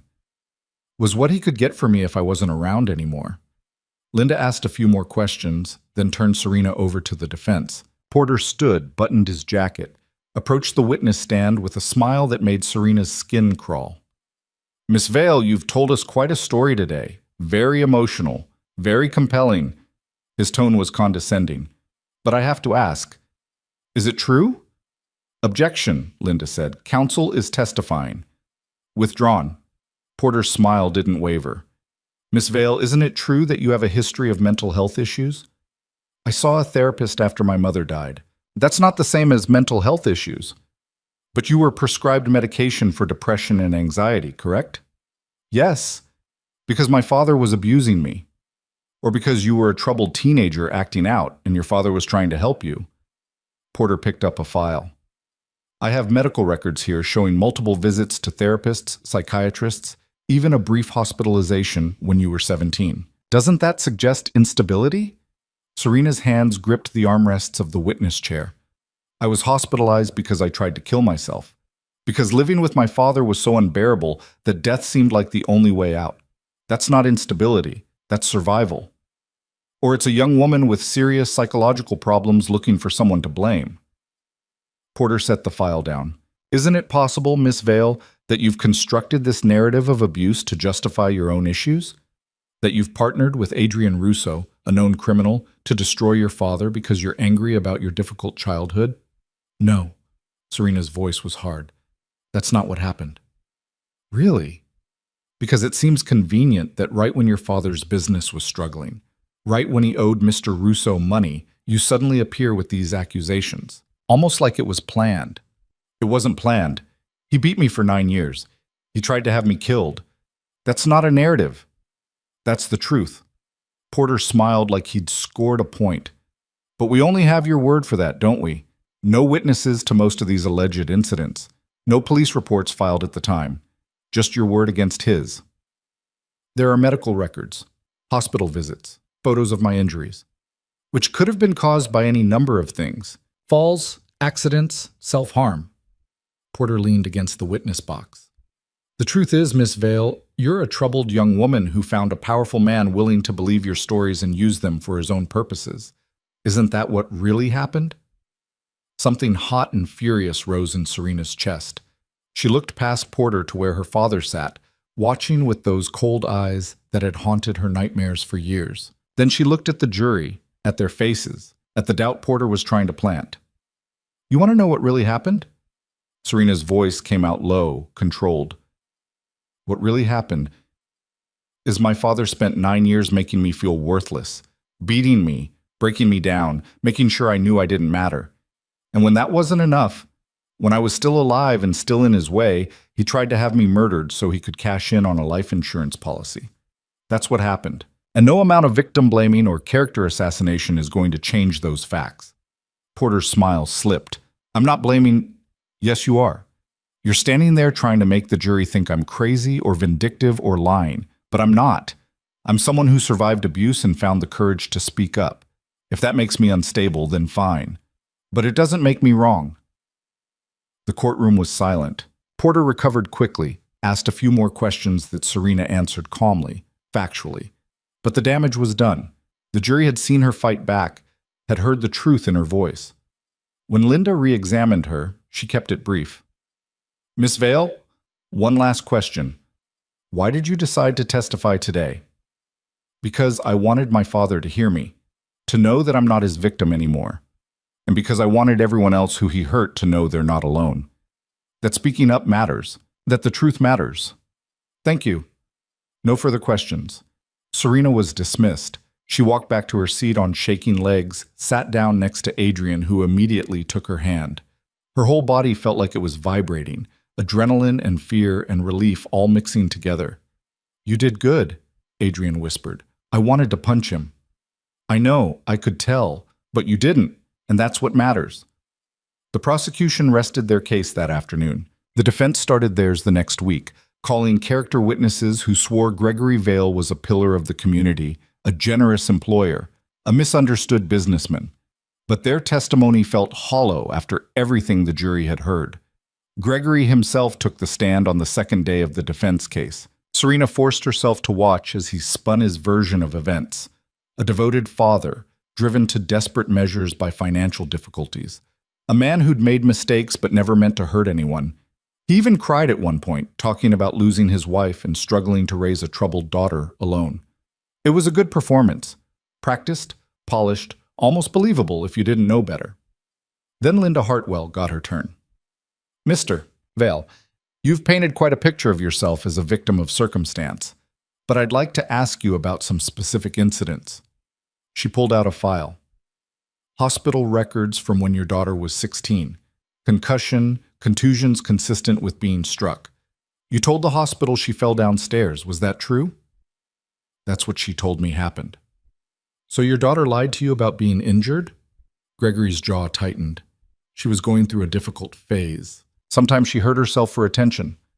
Hurt herself by giving herself a concussion? I don't know. I wasn't there. No, you were at a business dinner, according to your calendar. Interesting that your daughter had a serious injury while you were conveniently absent. Linda moved closer. Let's talk about the life insurance policy. Why did you take out a $2 million policy on your daughter 3 months before allegedly bringing her to Adrian Russo's estate? It was a standard financial planning decision. Protecting my assets. Your assets? Your daughter is an asset? That's not what I meant. Then what did you mean? Because it seems odd to insure someone you claim to care about for such a large sum, right when your finances were collapsing. Linda pulled out another document. We have emails between you and your financial advisor discussing this policy. In one, you write, and I quote, "The girl might be the only way out of this mess." What did you mean by that? Gregory's composure cracked slightly. I meant I was considering asking her to get a job, help with expenses. A job that would pay $2 million? You're twisting my words. I'm reading your own emails, Mr. Vale. Linda's voice was sharp. Let's talk about Jimmy Rourke. Did you hire him to kill your daughter? No, absolutely not. Mr. Rourke says otherwise. He's willing to testify that you paid him $25,000 up front to make her death look like an accident. He's lying. Why would he lie? He's facing serious charges. Cooperating with prosecutors is his only chance at a reduced sentence. What would he gain from falsely implicating you? Gregory didn't answer immediately. His lawyer whispered something to him, but Linda didn't give him time to regroup. You can't answer because there's no good answer, is there? The truth is, you hired Rourke to kill your daughter so you could collect on that insurance policy and pay off your debts. Isn't that what really happened? No, Gregory said, but his voice lacked conviction. Linda asked more questions, each one peeling away another layer of Gregory's facade. By the time she was done, he looked exactly like what he was, a desperate man caught in his own lies. The defense rested. Closing arguments happened 2 days later. Linda was methodical, walking the jury through every piece of evidence, every witness, every lie Gregory had told. Porter tried to salvage it, but there wasn't much he could do with a case built on smoke and mirrors. The jury deliberated for 6 hours. Serena spent that time in the small room with Adrian, unable to eat or sit still. What if they didn't believe her? What if Gregory's lawyers had planted enough doubt? What if he walked free? Stop, Adrian said finally. You're going to make yourself sick. I can't help it. Come here. He pulled her into his arms, held her while she tried to breathe through the panic. Whatever happens, we deal with it. Together. The call came at 4:30. The jury had reached a verdict. Back in the courtroom, Serena sat between Adrian and Linda, her heart hammering so hard she thought everyone could hear it. The jury filed in, their faces unreadable. Gregory stood as the judge asked for the verdict. On the count of fraud in the first degree, how do you find? Guilty. On the count of embezzlement? Guilty. Down the list they went. Guilty, guilty, guilty. On every count, every single one. When they reached the attempted murder charge, Serena held her breath. Guilty. The courtroom erupted. Reporters scrambled for their phones. Victims cried in relief. Gregory's face went white, then red, and he started shouting something his lawyer tried to shut down. The judge banged her gavel, calling for order. Serena couldn't hear any of it over the roaring in her ears. It was done. He was guilty. He was going to prison for the rest of his life. Adrian's arm came around her shoulders. She turned into him and finally let herself cry. Sentencing came 2 weeks later. Gregory got 40 years for the fraud and embezzlement charges, life without parole for attempted murder. The judge delivered the sentence without emotion, just cold legal facts. Gregory would die in prison. There was no other outcome. He looked at Serena as they let him out. Tried to say something, but the guards pulled him away before the words could land. Serena watched him go and felt nothing. No satisfaction, no vindication, just emptiness where all the fear and anger used to live. It's over, Linda said, shaking Serena's hand. You did it. We did it, Serena corrected. Outside the courthouse, the media was waiting. Serena had prepared a statement with Linda's help. She stood on the steps, Adrian beside her, but slightly back, letting her have this moment. My father hurt a lot of people, Serena said, reading from the paper in her shaking hands. He stole from them, lied to them, destroyed lives without remorse. I'm grateful to the jury for seeing through his lies and holding him accountable. But this verdict isn't just about punishment, it's about truth. It's about saying that abuse has consequences, that victims deserve to be heard and believed. I hope everyone he hurt can find some peace now. I know I'm going to try. The questions came fast after that, but Adrian guided her to the car, and they left before she had to answer any of them. In the quiet of the back seat, Serena let out a long breath. You okay? Adrian asked. I don't know. I thought I'd feel different when it was over. Lighter, maybe, but I just feel tired. That's normal. You've been carrying this for months. It's going to take time to let it go. What if I can't? Let it go, I mean. Then we figure it out together. His hand found hers. You're not alone in this, Serena. You know that, right? Yeah, I do. That night, Serena couldn't sleep. She lay in bed staring at the ceiling, her mind replaying the trial, the verdict, her father's face as they led him away. She should feel victorious, should feel like she'd won something, but mostly she just felt empty. She got up, pulled on a robe, and wandered downstairs. The estate was quiet, most of the lights off. She found Adrian in the library, reading by lamplight. Can't sleep? He asked without looking up. No. She sat in the chair across from him. Did you ever get revenge on the man who hurt your sister? Adrian set his book aside. Yes. Did it help? In some ways, it gave me closure. Let me feel like I'd done something, but it didn't bring her back. Didn't erase what happened. He leaned forward. Why are you asking? Because I thought putting my father away would fix something in me. Make me feel whole again, but I still feel broken. You're not broken. You're healing. There's a difference. Doesn't feel like it. Adrian stood, moved to sit on the arm of her chair. Healing isn't linear. Some days you'll feel strong. Other days you'll feel like you're back at square one, but you keep moving forward anyway. That's all you can do. Is that what you did? After your sister died? Eventually, took me years to figure it out. But yeah, eventually I learned to carry it without letting it destroy me. Serena leaned against him, taking comfort in his solidity. What happens now? With us, I mean. The trial's over. I don't have to hide anymore. I could leave, start over somewhere else. Is that what you want? No, but I don't want to be a burden either. Adrian's hand cupped her face, tilted it up so she was looking at him. You're not a burden, you're… He stopped, seemed to search for the right words. You're the best thing that's happened to me in a long time, and I know the timing is shit. I know we met under the worst circumstances. But I don't want you to leave. What do you want? I want you to stay. Build that foundation you've been planning. Help the people you want to help. And I want to be part of that. Part of your life, if you'll let me. Serena kissed him, slow and deep, pouring everything she couldn't say into the touch. When they pulled apart, she rested her forehead against his. I'm staying, she said. Not because I don't have anywhere else to go, not because I'm scared or obligated, but because I want to, because you're part of the future I'm building. Does that work for you? Yeah, Adrian said softly. That works for me. They stayed like that for a long time, wrapped in each other, the library quiet around them. Tomorrow would bring new challenges, building the foundation, navigating their relationship, figuring out what normal looked like after everything they'd been through. But for tonight, this was enough. Serena had survived. She had fought back. And now, finally, she could start to live. The building was falling apart when Serena first saw it. Cracked windows, peeling paint, a front door that hung crooked on its hinges.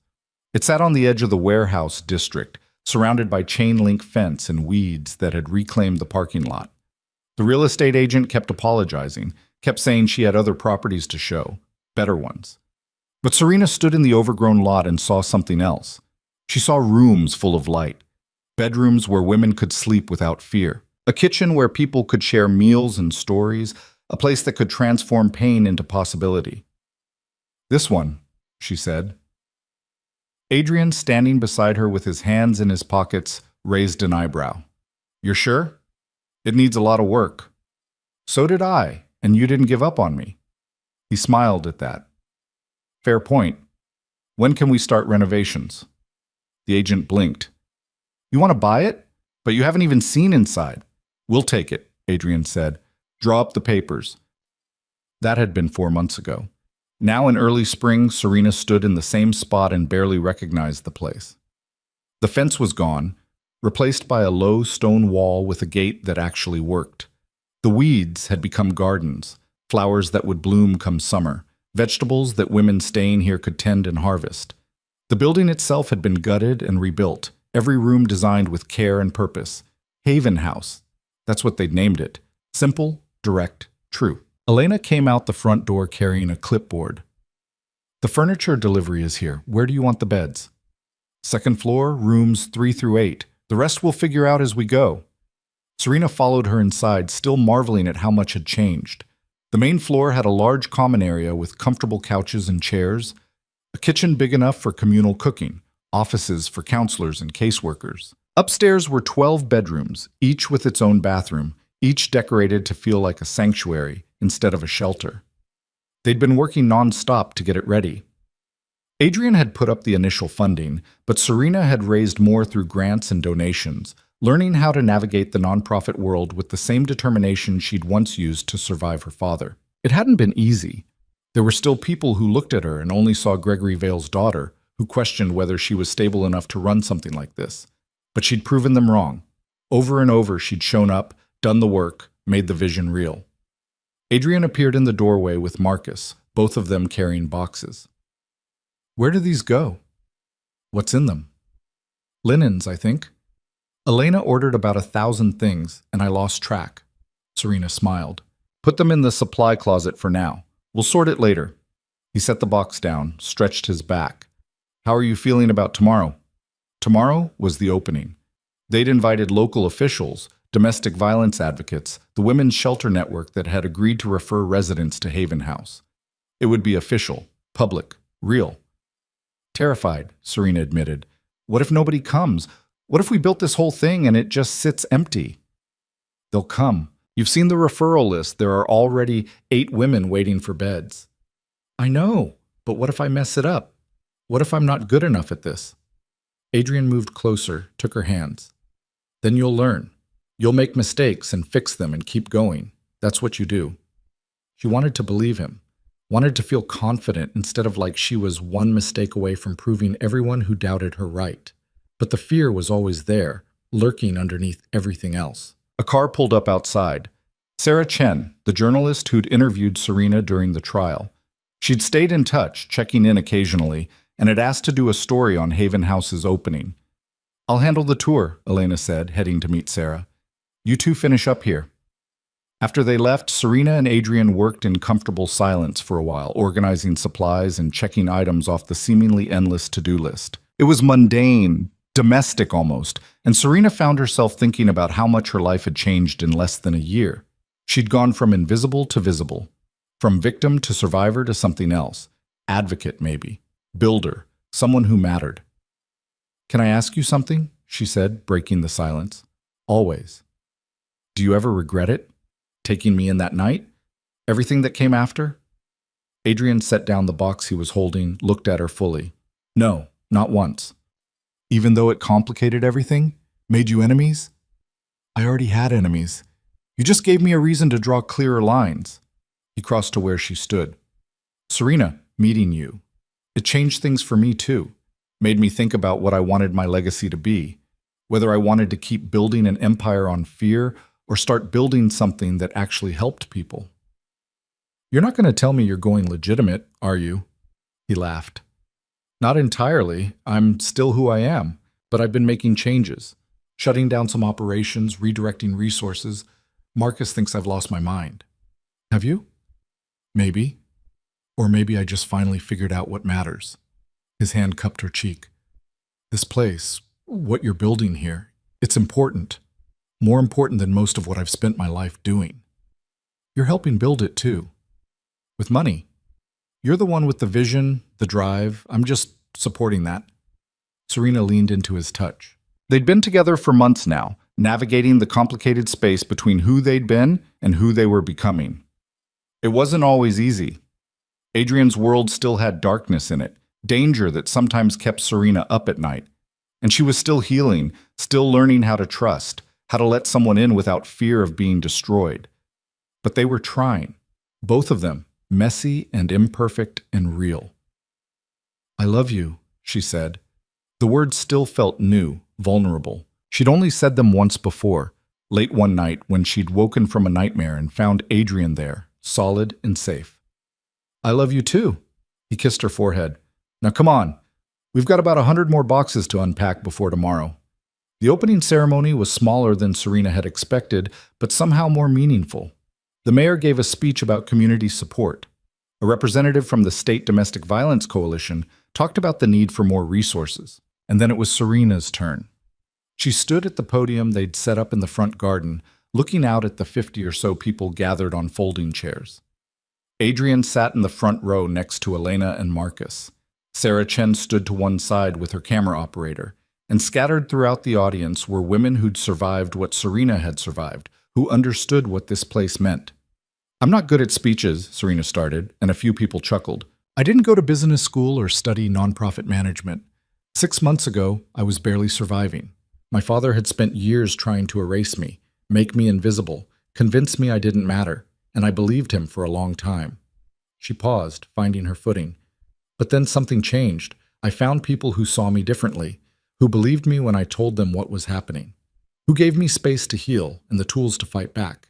And I realized I'm not the only one who needs that. There are so many women out there who are invisible, who are hurting, who think there's no way out." Her eyes found Adrian's. He nodded, encouraging. "Haven House exists to tell those women they're wrong, that there is a way out, that they matter. We're not perfect. We're going to make mistakes. We're going to learn as we go. But we're here. And we're not going anywhere." Serena's voice strengthened. "This place is proof that surviving isn't the end of the story. It's the beginning. And whatever comes next, you don't have to face it alone." The applause felt overwhelming. Serena stepped away from the podium, shaking, and Adrian was there immediately, his hand finding the small of her back. "You did good," he murmured. "I didn't cry. I'm calling it a win." After the ceremony, people toured the building. Serena answered questions, accepted congratulations, tried not to think about the weight of responsibility settling on her shoulders. 8 women were moving in next week. 8 lives depending on her to get this right. One of the visitors was a woman maybe 10 years older than Serena, with tired eyes and a nervous energy. She introduced herself as Michelle. "I work at the downtown shelter," Michelle said. "We're at capacity, always. Having a place like this, it's going to save lives." "I hope so." "No, I mean it. I've been in this field for 15 years. I've seen what happens when women have nowhere to go. They go back to their abusers. They end up on the streets. They disappear." Michelle's hand gripped Serena's. "You're giving them a third option. Don't underestimate how powerful that is." After everyone left, after the chairs were folded and the podium put away, Serena sat on the front steps of Haven House and let herself breathe. The sun was setting, painting the sky in shades of orange and pink. In a week, this place would be full of voices, of life. Women rebuilding from ruins, just like she had. Adrian sat beside her, handed her a bottle of water. "How are you holding up? Ask me in a month when we have actual residents and real problems. You're going to be great at this." "You don't know that." "Yes, I do. Because you've lived it. You know what these women need because you needed it too." He draped an arm around her shoulders. "And because you're stubborn and smart and you don't give up. Those are pretty good qualifications." Serena rested her head on his shoulder. "What about us? What happens when I'm here 70 hours a week dealing with crises? Then I support you. Help where I can. Take you to dinner when you forget to eat." He pressed a kiss to her hair. "We make it work." "Just like that? Just like that?" It sounded simple when he said it. Serena knew it wouldn't be. Relationships never were, especially ones built from trauma and transformation. But maybe that was okay. Maybe the point wasn't perfection, but persistence. The first resident moved in on a Tuesday.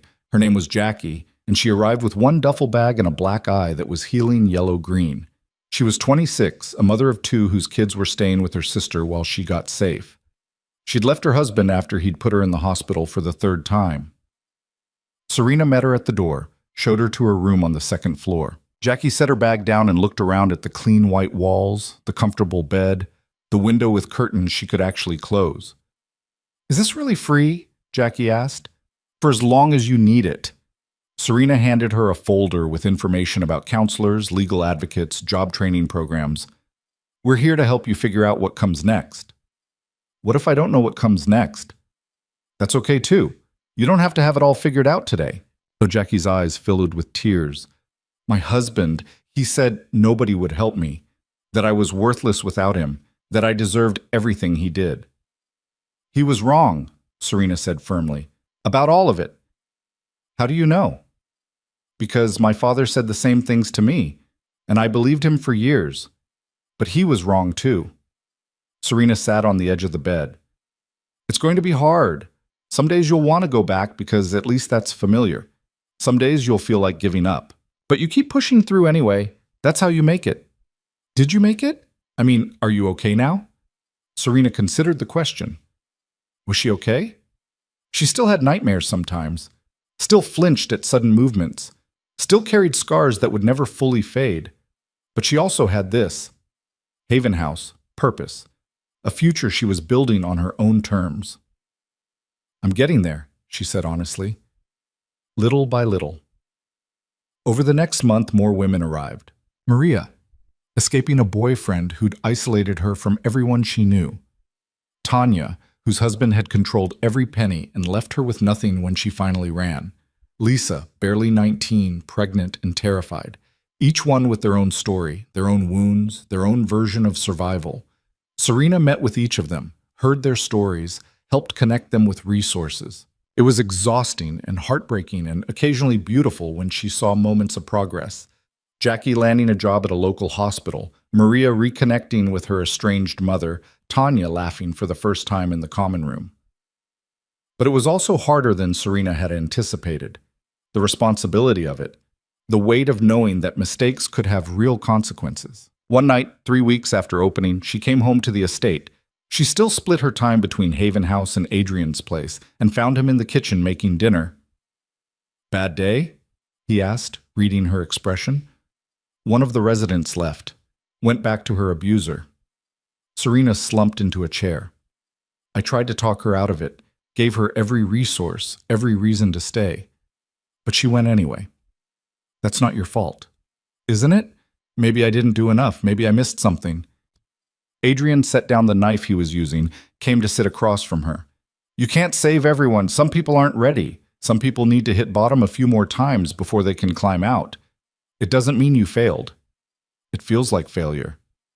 I know, but you have to remember, you're giving them a choice. What they do with that choice is up to them. He took her hand. How many women are still there? 11. All of them making progress.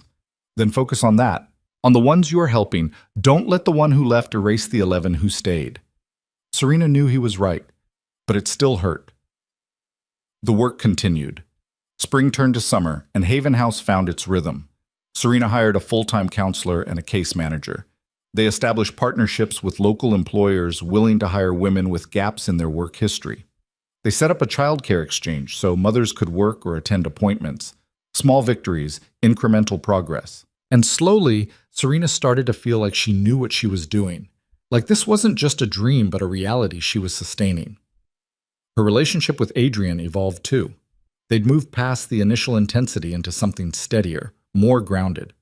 He'd started stepping back from some of his darker business dealings, though Serena knew he'd never fully leave that world.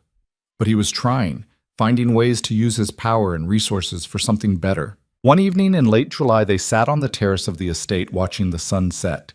Adrian had been quiet all day, distracted. What's wrong? Serena asked.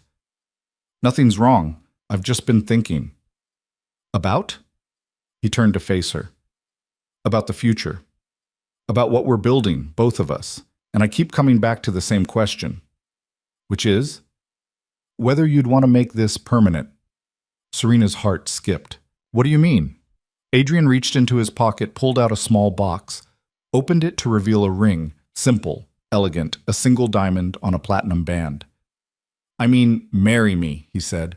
Not because you need protection or because you owe me anything, but because I love you and I want to build a life with you, whatever that looks like. Serena stared at the ring, her mind racing. Marriage.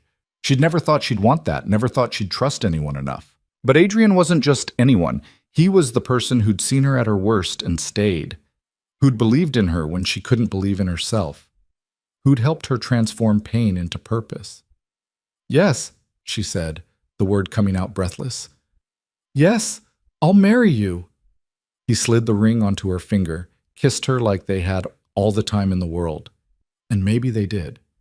Maybe this was just the beginning of something that would last. They got married in September, a small ceremony in the gardens of the estate. Elena stood as Serena's maid of honor, Marcus as Adrian's best man. Sarah Chen came to cover it for her paper, but only because Serena had invited her as a friend. The residents of Haven House attended too, along with a few of Adrian's associates who'd managed to go legitimate, and some people from the nonprofit world Serena now navigated. It wasn't traditional, it wasn't perfect, but it was theirs. Serena wore a simple white dress and carried wildflowers from the Haven House garden. Adrian wore a dark suit and looked at her like she was the only person in the world. They wrote their own vows, promises about honesty and partnership, about supporting each other's work, about building something that mattered. When the officiant pronounced them married, the applause was genuine, joyful. Serena kissed her husband, that would take getting used to, and felt something settle in her chest. Peace, maybe. Or just the knowledge that she'd chosen this, chosen him, chosen a future instead of remaining trapped in the past. The reception was casual, held in the same garden with string lights and a small band. Serena danced with Adrian, with Marcus, who was surprisingly good at it, with Jackie, who'd become something like a friend. She ate cake and laughed at toasts and let herself just be happy.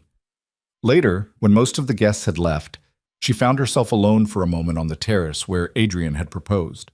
The night was warm, the stars bright overhead. She could hear music still playing in the distance, voices and laughter. Elena joined her, handed her a glass of champagne. How does it feel? Surreal, good, scary. That's marriage for you. Elena clinked her glass against Serena's. You did good today. Hell, you've done good all year. We did good. I couldn't have built Haven House without you. Maybe, but it was your vision, your courage. Elena looked out at the gardens.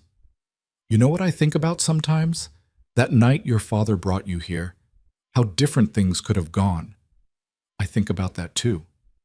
But they didn't. You survived. You fought back. You built something beautiful from something terrible. Elena turned to face her. That takes strength most people don't have. I didn't feel strong. Nobody does. But you did it anyway. That's what strength actually is. Adrian appeared, wrapped his arms around Serena from behind. There you are. People are looking for you. Let them look a little longer. Serena leaned back against him, savoring the moment. I'm exactly where I want to be. The months after the wedding brought new challenges and new growth. Haven House expanded, adding a second building for longer-term residents who needed more than just emergency shelter. Serena brought on more staff, developed new programs, partnered with universities to provide educational opportunities. She also started speaking publicly about her experience, at conferences, on panels, and interviews. It was hard at first, exposing her story over and over, but she found that every time she spoke, someone approached her afterward to say thank you, to say they'd been through something similar, to say her words had helped them feel less alone. That made it worth it. Adrian continued his own transformation, slowly divesting from his criminal enterprises and investing in legitimate businesses. It wasn't a complete break. He still had connections, still wielded power in ways that made Serena uncomfortable sometimes, but he was trying, and that mattered. One afternoon in December, almost exactly a year after the trial, Serena got a call from Detective Morris. I thought you'd want to know, he said. Gregory Vale died last night. Heart attack in his cell. Serena sat down slowly. Oh, you okay? I don't know. I thought I'd feel something, relief maybe, or closure, but I just feel empty. That's normal. He was still your father, even if he was a terrible one. Morris paused. For what it's worth, you did the right thing, testifying, holding him accountable. A lot of people wouldn't have had that courage. After the call ended, Serena sat in her office at Haven House, processing. Her father was dead. The man who'd hurt her, who'd tried to erase her, who'd haunted her nightmares, gone. She waited for the grief to come, or the relief, or anything. But there was just numbness. She called Adrian. He came immediately, found her still sitting in the same position. Morris called, she said. My father's dead. Adrian sat beside her, took her hand. How are you feeling? I don't know. I thought I'd be happy, or at least satisfied, but I'm just nothing. You're allowed to feel nothing, or everything, or something in between. There's no right way to process this. He died in prison, alone. Part of me thinks he deserved that, but part of me, her voice broke, part of me still wishes he'd been different, that he'd been the father I needed instead of the monster he was. I know. Adrian pulled her close. I know. She cried then, finally. Not for the man her father had been, but for the one he could have been, should have been. For the childhood she'd deserved and never got. For all the years wasted on fear and pain. When the tears finally stopped, she felt lighter. Not healed. She didn't know if she'd ever be fully healed, but lighter. What do you need? Adrian asked. I need to get back to work. I have a meeting with a donor in an hour. Serena, I know, I should take time, process, whatever. But work helps. Being here, helping these women, it reminds me why I survived, what I'm building from the wreckage. She stood, wiped her eyes.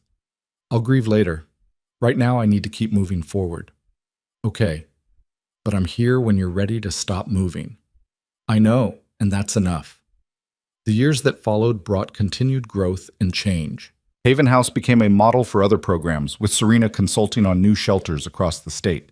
She published a book about her experience. Not a memoir exactly, but a guide for other survivors. It became a bestseller, which surprised everyone, including her.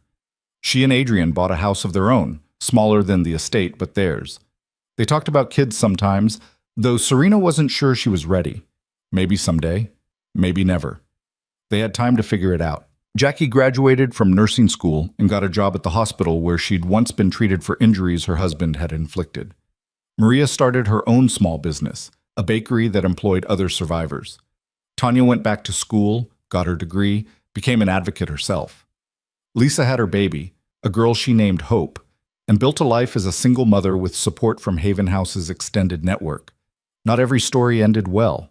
Some women went back to their abusers. Some struggled with addiction or mental health issues that Haven House couldn't fully address.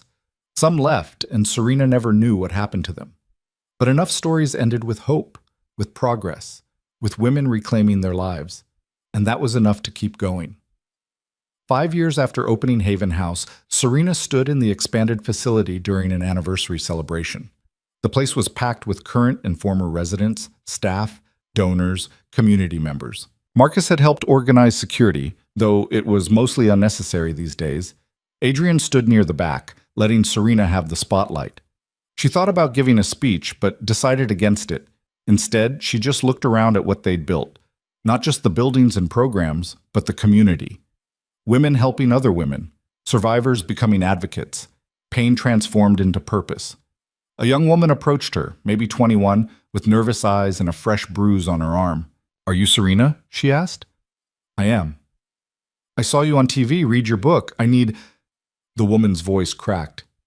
"I need help. I don't know where else to go." Serena took her hand. "You came to the right place. Let me show you around." As she led the woman through Haven House, explaining the programs and resources, answering questions, Serena caught Adrian's eye across the room. He smiled, proud and warm. She smiled back. This was her life now.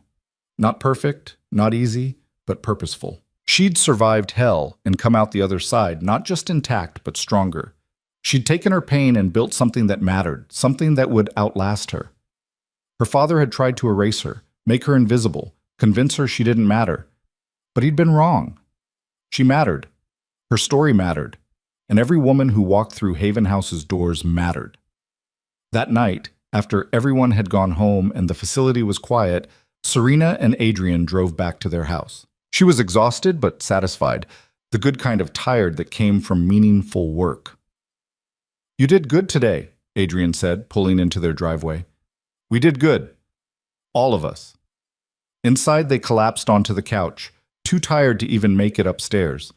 Adrian pulled her close, and Serena rested her head on his chest, listening to his heartbeat. "I was thinking," she said, about how far we've come, both of us. How different things are from that night you met me. Yeah, pretty different. Do you ever wonder what would have happened if you'd made a different choice? If you just paid off my father's debt and sent us both away? No, because that's not what happened. We're here, and this is real, and that's all that matters. Serena thought about that, about choices and consequences, about the paths not taken and the one they'd walked together, about survival and healing and the messy, imperfect work of building a life worth living. "I love you," she said. "I love you too." They sat in comfortable silence for a while, both of them half asleep. Eventually, Adrian stirred. "Come on, let's go to bed." "Can we just stay here? I'm too tired to move." "Then we'll stay here." He grabbed a blanket from the back of the couch, draped it over them both. Serena snuggled closer, feeling safe and warm and home. Tomorrow would bring new challenges. More women needing help, more work to be done, more healing to navigate. But tonight, she could rest. Tonight, she could just be Serena, not a victim, not even a survivor. Just a woman who'd fought for her life and won, who'd built something meaningful from the ruins, who'd found love in the darkest place and chosen to keep it.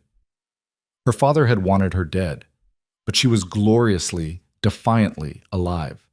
And she wasn't done yet, not by a long shot.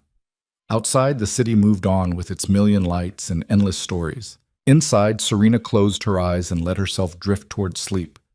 Adrian's arms around her, Haven House standing strong across town, proof that even the worst pain could be transformed into something beautiful. She'd survived, she'd fought back, and she'd won. Not perfectly, not without scars, but completely, fully, truly. And that was enough.